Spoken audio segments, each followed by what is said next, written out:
ನಮ್ಮ ಎಲ್ಲರೂ ಪೂಜೆ ಮಾಡ್ತಿರಲ್ಲ ಇವ ಹೂನರನ್ರಿ ಇವ ಒಳ್ಳ ಬಳ್ಳ ನೀವ ಹೂನ್ ಅಂದ್ರೆ ನೀನ ಪೂಜೆ ಮಾಡ್ತೇನೆ ದಿವಸ ಅವರ ಪೂಜೆ ಮಾಡ್ತಿರಲ್ಲ ಎಲ್ಲರೂ ನೀವು ಮಾಡ್ತಿರಲ್ಲಪ್ಪ ಪೂಜೆನ ಮಾಡ್ತಿರಲ್ಲ ನಿಮ್ಗೆ ಕುಂತವ್ರಿಗೆ ಎಲ್ಲರಿಗೂ ಒಂದು ಪ್ರಶ್ನೆ ಕೇಳ್ತೇನೆ ನಾನು ಪೂಜೆ ಮಾಡುವಂತ ಟೈಮ್ದೊಳಗೆ ಎಲ್ಲದಕ್ಕಿಂತ ಮೊದಲು ಏನ್ ಬೇಕು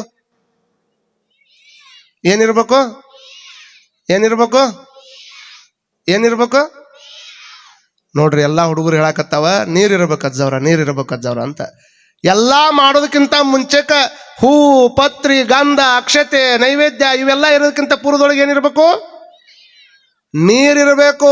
ಬಾಳ ಮಂದಿ ಏನಂತ ತಿಳ್ಕೊಂಡಾರ ನೀರಿರ್ಬೇಕು ಅಜ್ಜಾರ ಅಂತ ತಿಳ್ಕೊಂಡಾರ. ಬರೇ ನೀರಿದ್ರೆ ಪೂಜೆ ಆಗೋದಿಲ್ಲ, ನೀರಿರ್ಬೇಕು ಒಂದೇದ್ದು, ಅದ್ರ ಜೊತೆಗೆ ನೀ ಇರ್ಬೇಕಲ್ಲೇ. ತಿಳಿದೈತೆ ನಿಮ್ಗಿಲ್ಲ? ಮತ್ತ ನೀ ಅಲ್ಲಿಲ್ಲ ಇಲ್ಲ ಬರೇ ಪೂಜೆ ಮಾಡೋದಂದ್ರ ಹಾಗದ ಕೆರವ ಹೊರಗೆ ಬಿಟ್ಟು ಹೊರಗೆ ದೇವಸ್ಥಾನಕ್ಕೆ ಹೋದಂತ ಟೈಮ್ದೊಳಗೆ ದೇವಸ್ಥಾನಕ್ಕೆ ಹೊರಗೆ ಹೋದಾಗ ಬಾಳ ಮಂದಿ ಏನ್ ತಿಳ್ಕೊಂತಾರ, ಹೋಗಿದ್ದು ದೇವಸ್ಥಾನಕ್ಕೆ ಹೋಗ್ಯಾರ, ದೇವಸ್ಥಾನಕ್ಕೆ ಬಂದು ಚಲೋ ಪಾದರಕ್ಷೆ ಹಾಕೊಂಡ್ ಬಂದೀನಿ, ಒಳಗರ ನಮಸ್ಕಾರ ಮಾಡಕ್ ಬಂದೀನಿ, ಅಲ್ಲಾರ ಯಾರು ಇದ್ದಿದ್ದಿಲ್ಲ ಹಾಕೊಂಡು ಬಂದೀನಿ, ಮತ್ತೆ ಯಾರು ಹಾಕೊಂಡು ಹೋದ್ರೆ ಹೆಂಗ, ಯಾರ ಮೇಲೆ ಐತಿ ಒಂದು ಲಕ್ಷ ಎಲ್ಲೈತಿ? ನೀವು ಪೂಜೆ ಮಾಡೋ ಮುಂದೆ ಹಾಲಿನ ಡಬ್ರಿ ಹೋಗಿ ಇದ್ರ ಮೇಲೆ ಇಟ್ಟಿರ್ತೀರಿ, ಒಳ್ಳೆ ಚಂದ ಗಂಟೆ ಹಿಡ್ಕೊಂಡು ಪೂಜೆನ ಮಾಡ್ತಿರ್ತೀರಿ. ನೋಡ್ಬೇಕು ಹಂಗ ಯಾಕೆ ಹಂಗೆ ನೀರು ಹಾಕೊಂಡು ಜಾಬ್ ಬಂತು ಭಸ್ಮ ಬಡ್ಕೊಂಡು ಹಂಗ ಬೆಳಗಿದ್ದ ಮತ್ತೆ ಹಂಗ ಅಂದ್ರೆ ನೋಡವ ಏನ ಬಂದ ನೋಡ ಅವ್ನು ನೋಡ್ಕೊಂಬ ಇಲ್ಲ ಕರ್ಕೊಂಬ ಇಲ್ಲ ಅಂತ ಅದ್ರಾಗ ಅವು ಮಂತ್ರನ ಹಾಲು ಡಬ್ರಿ ಇಟ್ಟಿ ನೋಡು ಅದನ್ನ ನೋಡ್ಕೋ, ಇದನ್ನ ಮಾಡಿದ್ ನೋಡು ಅದನ್ನ ಮಾಡ್ಕೋ, ಅದಾಗೈತೆ ನೋಡಿ ಇದನ್ನ ಮಾಡ್ಕೋ, ಇಂಥವೆಲ್ಲ ತಲೆಯಾಗಿ ಇಟ್ಕೊಂಡು ಪೂಜೆ ಮಾಡಿದ್ರೆ ಪೂಜೆ ಅಂತಾರನ ಇವ? ಎಷ್ಟು ನಿಮಿಷ ಪೂಜೆ ಮಾಡ್ತೀರ ಅನ್ನುವಂಥದ್ದು ಮುಖ್ಯ ಅಲ್ಲ, ಎಷ್ಟು ಚಂದ ಮನಸ್ಸು ಕೊಟ್ಟು ಆ ಭಗವಂತನ ಪೂಜೆ ಮಾಡ್ತಿರಲ್ಲ ಅದ್ರ ಮೇಲೆ ಅದ್ರ ಲಾಭ ಆಗ್ತದೆ. ಅದಕ್ಕೆ ಅವ್ರಂತಾರ, ಒಲವಿಲ್ಲದ ಪೂಜೆ ನೇಹವಿಲ್ಲದ ಮಾಟ, ಚಿತ್ರದ ರೂಹು ಕಾಣಿರನ್ನ. ಒಲವಿಲ್ಲ ನಂಬಿಕೆ ಇಲ್ಲ ಅಂತಂದ್ರೆ ಆ ಪೂಜೆ ಹೆಂಗಾಕೈತೆ ಅಂದ್ರೆ ಚಿತ್ರದಾಗಿರುವಂತ ಕಬ್ಬನ್ನ ತಿಂದ್ರೆ ಏನು ಸುಖ ಆಗೋದಿಲ್ಲ, ಅದ್ರ ಜೊತೆಗೆ ಅದನ್ನ ಬೆಲೆಯಕ್ ಬರಂಗಿಲ್ಲ, ಅದನ್ನೇನು ಮಾಡಕ್ ಬರಂಗಿಲ್ಲ. ಹೆಂಗ ಆಗ್ತದಲ್ಲ ಹಂಗ ನಿನ್ನ ಜೀವನ ಆಗ್ತದಪ್ಪ. ಅದಕ್ಕೆ ಬಸವಣ್ಣನವರು ಏನೇ ಮಾಡಿದ್ರು ಸಹಿತ ಕಪ್ಪಡಿ ಸಂಗಮನಾಥನ ಪೂಜೆ ಮಾಡ್ಬೇಕಾದ್ರೆ ಹೂ ತರಾಕನ ಇಷ್ಟಕೊಂಡ ಆನಂದ ಪಡ್ತಿದ್ದ ಅಂತಂದ್ರೆ ಅಷ್ಟೇ ಶ್ರದ್ಧೆಯಿಂದ ಗುರುಗಳು ಪಾಠ ಕೇಳಕ್ಕನು ಹೋಗಾವ. ಅನೇಕ ವರ್ಷಗಳ ಹಿಂದ ಎಷ್ಟೋ ಮಕ್ಕಳಿಗೆ ಹೇಳಿದ್ರು ತಿಳ್ಕೊಳ್ಳಾರ್ದಂತ ಮಕ್ಕಳು ಅಲ್ಲಿ ಇದ್ವು. ಆದ್ರೆ ಬಂದು ಸ್ವಲ್ಪ ದಿವಸದೊಳಗೆ ಗುರುಗಳ ಪ್ರೀತಿಯನ್ನು ಇಷ್ಟು ಗಳಿಸ್ಕೊಂಡ್ಬಿಟ್ಟಿದ್ದ. ಯಾವ ಕೆಲಸ ಕರೆದ್ರು ಸಹಿತ ಮುಂದೆ ಇರೋ ಬಸವಣ್ಣ, ಬೆಕ್ಕಾದ ಕೆಲಸ ಇರಲಿ ಬೆಕ್ಕಾದಂತ ಹೇಳಿದ್ರು ಸಹಿತ ನಾನು ಒಲ್ಲೆ ಅಂತಿರ್ಲಿಲ್ಲ. ಯಾವ್ದಾರ ಕರೆದ್ರ ಕೆಲ ಮಂದಿ ಆಟಕ್ಕೆ ಕರಿಬೇಡ್ರಿ, ಇದಕ್ಕೆ ಏನ್ರಿ ಪಾಠಕ್ಕೆ ಕರಿಬೇಡ್ರಿ, ಊಟಕ್ಕೆ ಮರಿಬೇಡ್ರಿ ಅಂತ ಬಾಳ ಮಂದಿ ಹೇಳ್ತಾರ. ಆದ್ರೆ ಬಾಪ ಬಸವಣ್ಣ ಅವರು ಯಾವ್ದಾರ ಕೆಲಸ ಇರ್ಲಿ ಬಸವ ಅಂದ್ರೆ ಸಾಕು ಓಡಿ ಬಂದು ಗುರುಗಳೇ ಅಪ್ಪಣೆ ಆಗ್ಬೇಕು, ಏನ್ ಮಾಡ್ಬೇಕು ಹೇಳ್ರಿ ಅಂತ ಅಷ್ಟು ಗುರುಗಳ ಪ್ರೀತಿಯನ್ನು ಗಳಿಸ್ಕೊಂಡು ಕಲಿಯುವಂತ ಟೈಮ್ದೊಳಗೆ ಕೂಡಲ ಸಂಗಮದೊಳಗೆ ನಾನಾ ತರದ ಜನ ಬರೋರು. ಬರುವಂತ ಎಲ್ಲಾ ಜನಗಳು ಅಲ್ಲಿ ಬಂದು ದರ್ಶನ ಮಾಡ್ಕೋಬೇಕಾದ್ರೆ ದೇವರನ್ನು ಹೊಲಿಸ್ಕೋಬೇಕಾದ್ರೆ ಹಂಗ ಮಾಡ್ಬೇಕಪ್ಪ, ದೇವ್ರನ್ನ ಹೊಲಿಸ್ಕೋಬೇಕಾದ್ರೆ ಇಂಥ ಕಾರ್ಯ ಮಾಡ್ಬೇಕಪ್ಪ, ಅಷ್ಟು ದೊಡ್ಡ ಹೋಮ ಮಾಡ್ಬೇಕು, ಹೀಗೆ ಮಾಡಿದಾಗ ದೇವ್ರು ಒಲಿತಾನ, ಅದನ್ನ ಮಾಡ್ಬೇಕಾದ್ರೆ ಇಷ್ಟಾಕೊಂಡ ರೊಕ್ಕ ಬೇಕಾಗ್ತದ.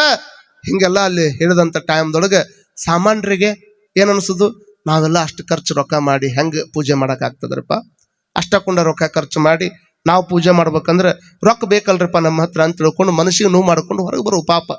ದೇವ್ರು ನೋಡ್ಬೇಕನ್ನುವಂತ ಮನಸ್ಸಿನೊಳಗೆ ಆನಂದ, ಅವ್ರನ್ನ ಕಾಣ್ಬೇಕನ್ನುವಂತ ಹಂಬಲ, ಆದ್ರೆ ಅಲ್ಲಿರ್ತಕ್ಕಂಥದ್ದು ವ್ಯವಸ್ಥೆಯನ್ನು ನೋಡಿ ಇಂಥ ದೇವರನ್ನು ಪಡ್ಕೋಬೇಕಾದ್ರೆ ರೊಕ್ಕ ಭಾಳ ಖರ್ಚಕ್ಕ ಅಂತ ಮಕ ಒಣಸ್ಕೊಂಡು ಹಿಂಗೆ ಬರ್ಬೇಕಾದ್ರೆ ಆ ನದಿ ದಂಡಿ ಒಳಗೆ ಅಡ್ಡಾಡುವಂಥ ಬಸವಣ್ಣ ಅವ್ರು ಕರಿತಿದ್ರಂತೆ, ಬರ್ರಿ ಇಲ್ಲಿ ಅಂತೇಳಿ. ಯಾಕೆ ಹೊಂಟೀರಿ?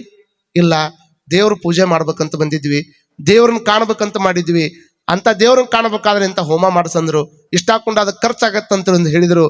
ಹಿಂಗಾಗಿ ಆ ರೊಕ್ಕ ನಮ್ಮ ಹತ್ರ ಇಲ್ಲ, ಹಾಗಾಗಿ ನಾ ದೇವ್ರು ಕಾಣಕ್ಕಾಕತ್ತೇ ಇಲ್ಲ ಅಂತ ಕೇಳಿದ್ರೆ ಅವಾಗ ಯಾಕೆ ಆಗೋದಿಲ್ರಪ್ಪ, ನಿಮ್ಮಂಥವ್ರನ್ನ ದೇವ್ರು ಯಾಕೆ ಕಾಣೋದಿಲ್ಲ? ದೇವ್ರು ಯಾರನ್ನ ಕಾಣ್ತಾನಂತ ಮಾಡ್ರಿ ನೀವು? ದೇವ್ರು ಯಾರ ಹತ್ರ ಬರ್ತಾನಂತ ಮಾಡ್ರಿ ನೀವು? ಹೊಗಳವ್ರ ಹತ್ರ ಬರ್ತಾನೆ ಏನ್ ದೇವ್ರ? ಹೊಗಳವ್ರ ಹತ್ರ ಬರೋದಿಲ್ಲ. ಒಂದು ತೋಟದಾಗ ನಿಮ್ಗೆಲ್ಲ ತೋಟ ಪಟ್ಟಿದಾವ. ಈಗ ಒಬ್ಬರು ತೋಟ ಮಾಡಕ್ ಕೊಟ್ಟಿರಿ, ನೀವು ಒಬ್ಬರು ತೋಟ ಮಾಡಕ್ ಕೊಟ್ಟಿರಿ, ಆ ತೋಟದಾಗ 2 ಆಳು ಇಟ್ಕೊಂಡಿರಿ. ಒಬ್ಬವ ನೀವು ಬಂದು ಗುಡ್ಲೆ ಹೊಗಳ್ತಾನ, ನಿಮ್ಮನ್ನು ಬಂದು ಗುಡ್ಲೆ ಕದ ತೆಗಿತಾನ, ಸೌಕಾರ ನೀವಂದ್ರೆ ನಮ್ಗೆ ಭಾಳ ಖುಷಿ ರೀ, ನೀವ್ ಇದ್ದಿದ್ದಕ್ಕೆ ನಾವು ಬದುಕಾಕತ್ತೀವ್ರಿ, ನೀವಿಲ್ಲ ಅಂದ್ರೆ ನಂದು ಏನು ಇರ್ತಿದ್ದಿಲ್ರಿ ಅಂತ ಬರೀ ಹೊಗಳದ ಮಾಡ್ತಾನ. ಇನ್ನೊಬ್ಬ ಆಳದಾನ, ಅವ ಓಡಿ ಬಂದು ಕದ ತೆಗಿತಾನ, ಸೌಕಾರಿಗೆ ಏನು ಬಿಸಿಲು ಆಗ್ಬಾರ್ದಂತ ಛತ್ರಿ ಹಿಡಿತಾನ, ಅಲ್ಲಿ ಬಂದು ಕುಂತ ಕೂಡಲೇ ಒಂದು ನಾರಿಯಲ್ಲಿ ತೊಗೊಂಬಂದು ತೆಂಗಿನಕಾಯಿ ತೊಗೊಂಬರ್ತಾನ, ಎಳ್ನೀರು ತೊಗೊಂಬಂದು ಕೊಡ್ತಾನ. ಮನೆಗೆ ಹೋಗ್ಬೇಕಾದ್ರೆ ಎಲ್ಲಾ ಕಾಯಿಪಲ್ಲೆಯನ್ನು ತಯಾರು ಮಾಡಿ ಬುಟ್ಟಾಗಿಟ್ಟು, ಸೌಕಾರ ಕಾಯಿಪಲ್ಲೆ ಬುಟ್ಟಾಗಿಟ್ಟಿನ್ರಿ, ಮತ್ತೆ ಹಂಗೇನಾರು ಬೇಕಾದ್ರೆ ಹೇಳ್ರಿ, ನಾಳೆ ಮುಂಜಾನೆ ಹಾಲು ತೊಗೊಂಬರ್ತೀನಿ ಅಂತ ಒಬ್ಬ ಅಂತಾನ. ಈಗ ಇಲ್ಲಿ ಕುಂತವ್ರು ಹೇಳ್ಬೇಕು, ನಾನು ಪಟ್ನ ಹೇಳ್ಬೇಕು, ನೀವು ಅವ ಹೊಗಳವ್ ನಮ್ಮ ಮೇಲೆ ಪ್ರೀತಿ ಇರ್ತಾನು ಏನ್? ನಿಮಗೆ ಬಂದ ಕೂಡಲೇ ಎಳ್ನೀರು ಕೊಟ್ಟು ಕಾಯಿಪಲ್ಲೆ ಕೊಟ್ಟು ಹಣ್ಣು ಕೊಟ್ಟು ಕಳ್ಸೋನ್ ಮೇಲೆ ಪ್ರೀತಿ ಇರ್ತಾನಪ್ಪ? ಪಟ್ನ ಹೇಳ್ರಿ ನೀವು. ಯಾರ ಮೇಲೆ? ನೋಡ್ರಿ, ಕಾಯಿಪಲ್ಲೆ ಕೊಡೋನ್ ಮೇಲೆ ಅಂತ ಹೇಳಕತ್ತಾರ. ಇದನ್ನ ಯಾಕೆ ನಾನು ನಿಮ್ಗೆ ಹೇಳಾಕತ್ತೀನಿ ಅಂತಂದ್ರೆ, ದೇವರು ಬರೀ ಮಂತ್ರಗಳನ್ನು ಹೇಳೋದ್ರಿಂದ, ಕೇವಲ ಅವನ ಅಭಿಷೇಕ ಮಾಡೋದ್ರಿಂದ, ಅವನು ಬಾಯಾಗ ಹೊಗಳೋದ್ರಿಂದ ಅವ ದೇವ ಪ್ರಸನ್ನ ಆಗೋದಿಲ್ಲ. ಯಾರಿಗೆ ಪ್ರಸನ್ನ ಆಕ್ಕನಂದ್ರೆ, ಎಲ್ಲಾ ಜಗತ್ತಿನೊಳಗಿರ್ತಕ್ಕಂಥವ್ರು ಎಲ್ಲರೂ ನನ್ನ ಮಕ್ಕಳ, ನಿನಗೆ ಚಲೋ ಅನ್ನ ಸಿಕ್ಕದ. ಎಷ್ಟೋ ಮಂದಿ ನಿನ್ನ ಪಕ್ಕದ ಮನೆಯೊಳಗಿರ್ತಕ್ಕಂಥವ್ರು ಎಷ್ಟೋ ಮಂದಿ ಊಟ ಇಲ್ಲಾರ್ದ್ರೆ ಉಪವಾಸ ಮಕ್ಕೊಂಡಾರ. ಅಂಥವ್ರಿಗೆ ನಿನ್ನ ತಟ್ಟಿ ಒಳಗಿರ್ತಕ್ಕಂಥ ಒಂದು ತುತ್ತ ಅನ್ನವನ್ನು ತೆಗೆದುಕೊಂಡು ಹೋಗಿ ಅವನು ಹೊಟ್ಟಿ ತುಂಬಿಸುವಂತ ಕೆಲಸ ಮಾಡಿದೆ ಅಂದ್ರೆ ಮೊದಲು ಪ್ರಸನ್ನ ಆಗೋದು ನಿನಗ ಅಕ್ಕನೇ, ಹೊರತಾಗಿ ಬರೀ ಹೊಗಳವನ್ನ ದೇವ್ರು ಯಾವತ್ತೂ ಪ್ರಸನ್ನ ಆಗೋದಿಲ್ಲ. ಬಗ್ಗಲ್ಲಾಗ ಒಬ್ಬ ವ್ಯಕ್ತಿ ಉಪವಾಸ ಮಕ್ಕೊಂಡನ, ಅವ ಉಪವಾಸ ಮಕ್ಕೊಂಡಂತ ಟೈಮ್ದೊಳಗೆ ನೀವು ಹೊಟ್ಟಿ ತುಂಬ ಊಟ ಮಾಡಿ ಮಕ್ಕೋತಿ ಅಂತಂದ್ರೆ ನಿಂದ ಯಾವ ಧರ್ಮ? ಮಗ್ಗಲ್ಲಾಗಿದ್ದವನು ಒಂದ್ ಸ್ವಲ್ಪ ಉಣಿಸ್ಬೇಕಲ್ಲ. ಮಗ್ಗಲ್ಲಾಗಿರ್ತಕ್ಕಂಥವ್ರಿಗೆ ಹಾಕೊಳಕ್ ಬಟ್ಟಿನೇ ಇಲ್ಲ. ನಾವು ಬಟ್ಟಿ ಸಂಬಂಧ ಮನೆ ಬಿಟ್ಕೊಂಡು ಜಗಳ ಮಾಡಿ ಎಲ್ಲಿ ಹೋಗಿ. ಹಾಗಾಗಿ ವಿಚಾರ ಮಾಡ್ಕೊಳ್ಬೇಕು. ಬಸವಣ್ಣವ್ರಂತಾರ, ನೋಡ್ರಪ್ಪ, ನಿಮ್ಮಂಥವ್ರಿಗೂ ದೇವ್ರು ಸಿಗ್ತಾನ. ಹೆಂಗೆ ಸಿಗ್ತಾನ ಅಂತಂದ್ರೆ, ನೀವು ಅಲ್ಲಿ ಹೋಗಿ ನಿಮಗೆ ದೇವ್ರು ಕಾಣಲಿಲ್ಲ ಅಂತ ವಿಚಾರ ಮಾಡಕ್ ಹೋಗ್ಬೇಡ್ರಪ್ಪ. ದೇವ್ರು ಎಲ್ಲ ಕಡೆ ಅದಾನ. ಮೊದಲ ನಿನ್ನ ಅಂತರಂಗವನ್ನು ಶುದ್ಧ ಮಾಡ್ಕೋ ಅಂತ ಹೇಳಿದವ ಪರಮ. ರೊಕ್ಕ ಇಲ್ಲಾರ್ದ ಹೇಳ್ತ ನೋಡಪ್ಪ, ಅಂತರಂಗ ಶುದ್ಧವನ್ನು ಮಾಡ್ಕೊ. ಅಂತರಂಗ ಮತ್ತೇನ್ ಮಾಡ್ಕೋಬೇಕ್ರಿ? ಬಹಿರಂಗ ಶುದ್ಧ ಮಾಡ್ಕೊ ಅಂತ ಹೇಳಿ. ಅಂತರಂಗ ಬಹಿರಂಗ ಶುದ್ಧ ಮಾಡ್ಕೊಂಡ್ರೆ ಮತ್ತ ಅವ್ನ ಹೆಂಗ್ ಮಾಡ್ಕೋಬೇಕ್ರಿ? ಅವಕ್ಕೇನು ಕ್ರಮ ರೀ? ಕ್ರಮ ಚಲೋ ಮಾಡಿದ ಬಸವಣ್ಣ. ಅಂತರಂಗ ಬಹಿರಂಗ ಶುದ್ಧ ಆಗ್ಬೇಕು ಅಂತಂದ್ರ ಕಳಬೇಡ, ಒಂದೇ ಸೂತ್ರ ಹೇಳಿದ್ರು ನೋಡ್ರಿ. ಅಂತರಂಗ ಬಹಿರಂಗ ಶುದ್ಧ ಆಗ್ಬೇಕಂದ್ರೆ ಒಂದೇ ಸೂತ್ರ ಯಾವುದು? ಕಳಬೇಡ, ಕಳುವನ್ನ ಮಾಡಬೇಡ, ಖುಷಿಯ ನುಡಿಯಲು ಬೇಡ, ಸುಳ್ಳುತನ ಮಾತಾಡಕ್ ಹೋಗ್ಬೇಡ. ಎಷ್ಟು ಸುಳ್ಳು ಮಾಡಿ ಮಾತಾಡಿ ಏನ್ ಮಾಡಾವದಿ? ಸುಳ್ಳು ಮಾತಾಡಿ ಹೊಟ್ಟೆ ತುಂಬಿಸ್ಕೊಳಕತ್ತಿಯಲ್ಲ. ಎಷ್ಟು ದಿವಸ ಬದುಕಾವದಿ ಇಲ್ಲಿ? ಎಷ್ಟು ದಿವಸ ಬದುಕವ್ರದೀವಿ? ಸುಳ್ಳು ತೋಣ ಗೇಣೋದ್ದ ಹೊಟ್ಟೆಯನ್ನು ತುಂಬಿಸೋದಕ್ಕೆ ಮಾರೋದ್ದ ವೇಷ ಹಾಕ್ತಾನ ಮನುಷ್ಯ. ಬರೀ ಈಟ್ ಹೊಟ್ಟೆ ತುಂಬಿಸ್ಕೊಳ್ಳೋದಕ್ಕೆ ತರತರದ ವೇಷ ಹಾಕೊಂತಾನ, ತರತರದ ಮೋಸವನ್ನು ಮಾಡ್ತಾನ. ಎಷ್ಟೋ ಮಂದಿಗೆ ಸಿಕ್ಕಾಪಟ್ಟಿ ಕೊಟ್ರೊಕ್ಕ ಹೊಳೆ ಕೊಡುವ ಅಂದ್ರೆ ಸಿಟ್ಟಿಗೆ ಬರ್ತಾನ. ಇಂಥವೆಲ್ಲ ನಾಟಕ ಸಿಕ್ಕಾಪಟ್ಟಿ ಮಾಡಿ ಈ ಹೊಟ್ಟೆ ತುಂಬಿಸ್ಕೊಳಕತ್ತಿಯಲ್ಲ. ಅದಕ್ಕೆ ಅವ್ರಂತಾರ, ಖುಷಿಯ ನುಡಿಯಲು ಬೇಡ, ಮುನಿಯ ಬೇಡ, ಮತ್ತೊಬ್ಬರ ಮೇಲೆ ಸಿಟ್ಟಾಗಕ್ಕೆ ಹೋಗಬೇಡ. ಎದಕ್ಕೆ ಸಿಟ್ಟಾಕಿದಿ? ಯಾಕೆ ಕಾರಣಕ್ಕೆ ಸಿಟ್ಟಾಕಿದಿ? ಸಿಟ್ಟನ್ನು ಗೆಲ್ಲಬೇಕೇ ಹೊರತಾಗಿ ಸಿಟ್ಟಿಗೆ ಹೇಳೋರು ದೊಡ್ಡವ್ರಲ್ಲ. ಸಿಟ್ಟು ಗೆಲ್ಲೋರು ಜಗತ್ತಿನ ಭಾಳ ದೊಡ್ಡವ್ರಕ್ಕ. ಸಿಟ್ಟು ಗೆಲ್ಲಬೇಕದನ್ನ. ಸಿಟ್ಟಿಗೆ ಹೇಳೋರು ತೊಗೊಂಡು ಏನ್ ಮಾಡ್ತಿ? ಅಪ್ಪ ಬಸವಣ್ಣವ್ರು ಹೇಳಿರುವಂತಹದ್ದು, ಇದಿರು ಅಳಿಯಲು ಬೇಡ, ಮತ್ತೊಬ್ಬರಿಗೆ ಏನು ಮಾತಾಡಕ್ಕೆ ಹೋಗ್ಬೇಡ, ಅವ್ರ ಕುಟಾಗ ವಾದಕ್ಕೆ ಹೋಗ್ಬೇಡ, ಅವ್ರ ಕುಟಾಗ ಸಿಕ್ಕಾಪಟ್ಟಿ ಜಗಳಕ್ಕೆ ಹೋಗ್ಬೇಡ, ಸಣ್ಣ ಪಟ್ಟ ವಿಷಯಕ್ಕೆ ಮನಸ್ತಾಪ ಮಾಡ್ಕೊಳಕ್ ಹೋಗ್ಬೇಡ. ನಮ್ಮ ದಾರಿಗೆ ಮುಳ್ಳು ಚೆಲ್ಲಿದರೆ ಅವರ ದಾರಿಗೆ ಹಾರ ಹಾಕೊಂಡು, ನಮ್ಮ ದಾರಿ ಒಳಗೆ ಅವ್ರು ಮುಳ್ಳ ಚೆಲ್ಲುವಲ್ರಕ್ಕ, ಅವ್ರು ಅಡ್ಡಾಡಕತ್ತಾರಂದ್ರೆ ಮುಳ್ಳು ಹಾಕಿದಂತ ವ್ಯಕ್ತಿಗಳ ಮುಂದನೂ ಸಹಿತ ಹೋಗಿ ದಾರಿ ಒಳಗೆ ಹೂ ಹಾಕೋದೇನೈತಲ್ಲ, ಅದು ನಮ್ಮ ಸಂಸ್ಕೃತಿ ಆಗಬೇಕು. ನಮ್ಮ ದಾರಿಗೆ ಮುಳ್ಳು ಚೆಲ್ಲಿದರೆ ಅವರ ದಾರಿಗೆ ಹೂವು ಹಾಕೋಣ, ನಮ್ಮ ಬೆನ್ನಿಗೆ ಚೂರಿ ಚುಚ್ಚಿದರೆ ಅವರ ಕೊರಳಿಗೆ ಹಾರ ಹಾಕೋಣ. ದ್ವೇಷ ಸಾಧಿಸಿ ಜಗದಿ ಏನಿದೆ? ದ್ವೇಷ ಮಾಡ್ಕೊಂತ ಜಗತ್ನಾಗ ಏನ್ ಮಾಡ್ಬೇಕಂತ ಮಾಡಿಯಪ್ಪ? ದ್ವೇಷದಿಂದ ಏನು ಸಾಧನೆ ಮಾಡಕ್ಕಾಗ್ತದ? ದ್ವೇಷ ಸಾಧಿಸಿ ಜಗದಿ ಏನಿದೆ? ಪ್ರೀತಿ ಒಂದೇ ಜಗತ್ತನ್ನ ಗೆಲ್ಲುವುದಿದೆ. ಪ್ರೀತಿಯಿಂದ ಜಗತ್ತನ್ನ ಗೆಲ್ಲಬೇಕೆ ಹೊರತಾಗಿ ದ್ವೇಷದಿಂದ ಗೆಲ್ಲಕ್ಕ ಸಾಧ್ಯ ಇಲ್ಲ. ಒಬ್ಬ ಬುದ್ಧ ಮಹಾರಾಜನ ಹತ್ರ ಬಂದಿರುವಂತ ಕ್ರೂರಿ ಅಂಗುಲಿ ಮಾಲ ಬದಲಾಗಿದ್ದು ದ್ವೇಷದಿಂದ ಬದಲಾಗಿಲ್ಲ, ಪ್ರೀತಿ 2 ಮಾತುಗಳಿಂದ ಬದಲಾದ. ಸುಜ್ಞಾನಿ ದೇವರ ಹತ್ರ ಬಂದಿರತಕ್ಕಂತ ಒಬ್ಬ ವ್ಯಕ್ತಿ ಅವ ಬದಲಾದಿದ್ದು ಅವರ ಪ್ರೀತಿಯ ಮಾತುಗಳಿಂದ ಬದಲಾದನೆ ಹೊರತಾಗಿ ಆತ ದ್ವೇಷದಿಂದ ಮತ್ತೊಂದು ಯಾವುದೋ ಅಸ್ತ್ರವನ್ನು ಹಿಡ್ಕೊಂಡು ಅವನು ಗೆಲ್ಲುವಂತ ಪ್ರಯತ್ನ ಮಾಡಲಿಲ್ಲ. ಇಡೀ ಸಮಗ್ರ ಭಾರತಕ್ಕೆ ಸ್ವಾತಂತ್ರ್ಯ ತಂದು ಕೊಡೋದಕ್ಕೆ ದೊಡ್ಡ ಪಾತ್ರವನ್ನು ವಹಿಸಿರ್ತಕ್ಕಂಥ ಮಹಾತ್ಮ ಗಾಂಧೀಜಿ ಅವರು ಗುಂಡು ಹೊಡಿಬೇಕಂತ ಅನ್ಲಿಲ್ಲ, ಶಸ್ತ್ರ ಹಿಡ್ಕೋರೆ ಅನ್ಲಿಲ್ಲ, ಅಸ್ತ್ರ ಹಿಡ್ಕೋರೆ ಅನ್ಲಿಲ್ಲ. ಶಾಂತಿಯಿಂದ ಬದುಕಿದ್ರೆ ಸಾಕು, ಬ್ರಿಟಿಷ್ ನಮ್ಮನ್ನು ಬಿಟ್ಟು ಹೊಕ್ಕಾರನ್ನುವಂಥ ಸಿದ್ಧಾಂತದ ಅಡಿ ಒಳಗೆ ಅನೇಕ ರೀತಿಯ ಕೆಲಸವನ್ನು ಮಾಡಿದರು. ಅದಕ್ಕಾಗಿ ಸ್ವಾತಂತ್ರ್ಯ ಸಿಗಬೇಕಾದ್ರೆ ಕ್ರಾಂತಿನೂ ಬೇಕಾಯಿತು. ಅನೇಕ ಕ್ರಾಂತಿಕಾರಿಗಳೂ ಬರೀ ಒಂದ ಅಂತ ನಾವು ಹೇಳಕ್ಕಾಗೋದಿಲ್ಲ. ಅವ್ರ ಶಾಂತಿನೂ ಬಹಳಷ್ಟು ಮುಖ್ಯ ಆಯಿತು ಅನ್ನುವಂಥದ್ದನ್ನು ಇಲ್ಲಿ ಹೇಳಬೇಕಾಗ್ಯದ. ವಿಚಾರ ಮಾಡ್ಕೊಡ್ರಿ. ಯಾರನ್ನಾದ್ರೂ ಗೆಲ್ಲಬೇಕು ಅಂತಂದ್ರೆ ಪ್ರೀತಿಯಿಂದ ಗೆಲ್ಬೇಕ್ರಿ. ಅವರ ಪ್ರೀತಿಯಿಂದ ಗೆಲ್ಬೇಕು. ಅದಕ್ಕೆ ಇದ್ರ ಅಳಿಯಾಕೆ ಹೋಗ್ಬೇಡ, ಮತ್ತೊಬ್ಬರು ಕೂಡ ದ್ವೇಷ ಮಾಡಕ್ ಹೋಗ್ಬೇಡ. ದ್ವೇಷ ಮಾಡ್ಕೊಂಡು ಮತ್ತೊಬ್ಬರು ಕೂಡ ಮಕ ಕಟ್ಕೊಂಡು 2 ದಿವಸ ಬದುಕಾವದಿ ಇಲ್ಲಿ. ಅಷ್ಟು ಬದುಕುವಷ್ಟು ಮಟ್ಟಿಗೆ ಆಯುಷ್ಯ ದೊಡ್ಡದಿಲ್ಲಲ್ಲ. ಮತ್ತೊಬ್ಬರು ಕೂಡ ಜಗಳ ಮಾಡ್ಕೊಂಡು ಸಾಯಿ ಮಠ ಅವ್ನ ಮಕ ನೋಡಂಗಿಲ್ಲ ಅಂತ ತಿಳ್ಕೊಂಡು ಮನ್ಯಾಗ ಮುಂದಿದ್ರು ಒಂದಾಗಿರುವಂತ ಸಣ್ಣ ಮಾತಿಗ್ರಿ ಯಾವುದೋ ಒಂದು ಕಾರಣಕ್ಕೆ 20 ವರ್ಷ ಕೂಡಿ ಅಡ್ಡಾಡ್ತಾರೆ. 20 ವರ್ಷ ಕೂಡಿದ್ದವ್ರು ಒಂದ್ ಸಣ್ಣ ಮಾತಿಗೆ ನನ್ನ ಮಕ್ಕ ನೀನ್ ನೋಡ್ಬೇಡ, ನಿನ್ನ ಮಕ್ಕ ನಾ ನೋಡಂಗಿಲ್ಲ ಅಂತ ತಿಳ್ಕೊಂಡು ಅಡ್ಡಾಡ್ತಾರೆ ಊರಾಗ. ಅಂತಂದ್ರೆ ಹಿಂದೆ ಅಡ್ಡಾಡಿದ್ದು ಒಂದ್ ಸ್ವಲ್ಪ ವಿಚಾರ ಮಾಡ್ಕೋಬೇಕಲ್ಲ. ಹಿಂದೆ ನಾ ಹೆಂಗಿದ್ದೆ, ಇವತ್ತು ಹೆಂಗದೀನಿ, ಮುಂದೆ ಹೆಂಗಿರ್ಬೇಕು, ಯಾಕೆ ಹಿಂಗ ಕಾಯಂ ಇರೋದೇನ? ಮತ್ತೆ ಮಂದಿನ ಹಿಂಗಾಗ್ಬಿಟ್ಟೈತಿ. ಅವ ಏನಾದ್ರೂ ಒಂದಿಷ್ಟು ಮಾತು ಬಿಟ್ಟಿದ್ದ ಅಂದ್ರೆ ಸಾಯಿ ಮಠ ನನ್ನ ಕಡೆ ನೀ ಬರಬೇಡ, ನಿನ್ನ ಕಡೆ ನಾ ಬರಂಗಿಲ್ಲ ಅಂತ ತಿಳ್ಕೊಂಡು ವಿಚಾರ ಮಾಡ್ತಾರಲ್ಲ, ಅವಂಗ ಆರಾಮಿಲ್ಲ ಅಂತ ಸುದ್ದಿ ಬರ್ತೈತಿ. ಯಾರು ಮಾತು ಬಿಟ್ಟಿರ್ತಾರಲ್ಲ ಆರಾಮಿಲ್ಲ ಅಂತ ಸುದ್ದಿ ಬರ್ತೈತಿ. ಸುದ್ದಿ ಬಂದ ಕೂಡಲೇ ಇವ ಏನ್ ಮಾಡ್ತಾನ, 1-2 ಬಿಸ್ಕಿಟಿನ ಪುಡಕ ಹಿಡ್ಕೊಂಡು 1-2 ಶೇಬುವನ್ನು ಹಿಡ್ಕೊಂಡು ಮಾತಾಡ್ಸಕ್ಕಂತ ಹೋಗ್ತಾರ. ನಿಮ್ಮ ಕಡೆ ಹೋಗ್ತಾರನಿಲ್ಲ? ನಿಮ್ಮ ಕಡೆ ಹೋಗ್ತಾರಿಲ್ರಿ ಅಣ್ಣವ್ರು? ಎಲ್ಲರೂ ಹೋಗ್ತಾರಲ್ಲ, ಮಾತಾಡ್ಸಕ್ ಹೋಗ್ತಾರ, ಹೋಗ್ಯಾರಲ್ಲ ಮಾತಾಡ್ಸಕ್ ಹೋದ ಕೂಡ್ಲೇನ ಅವ ಬೆಡ್ ಮೇಲೆ ಮಲ್ಕೊಂಡ.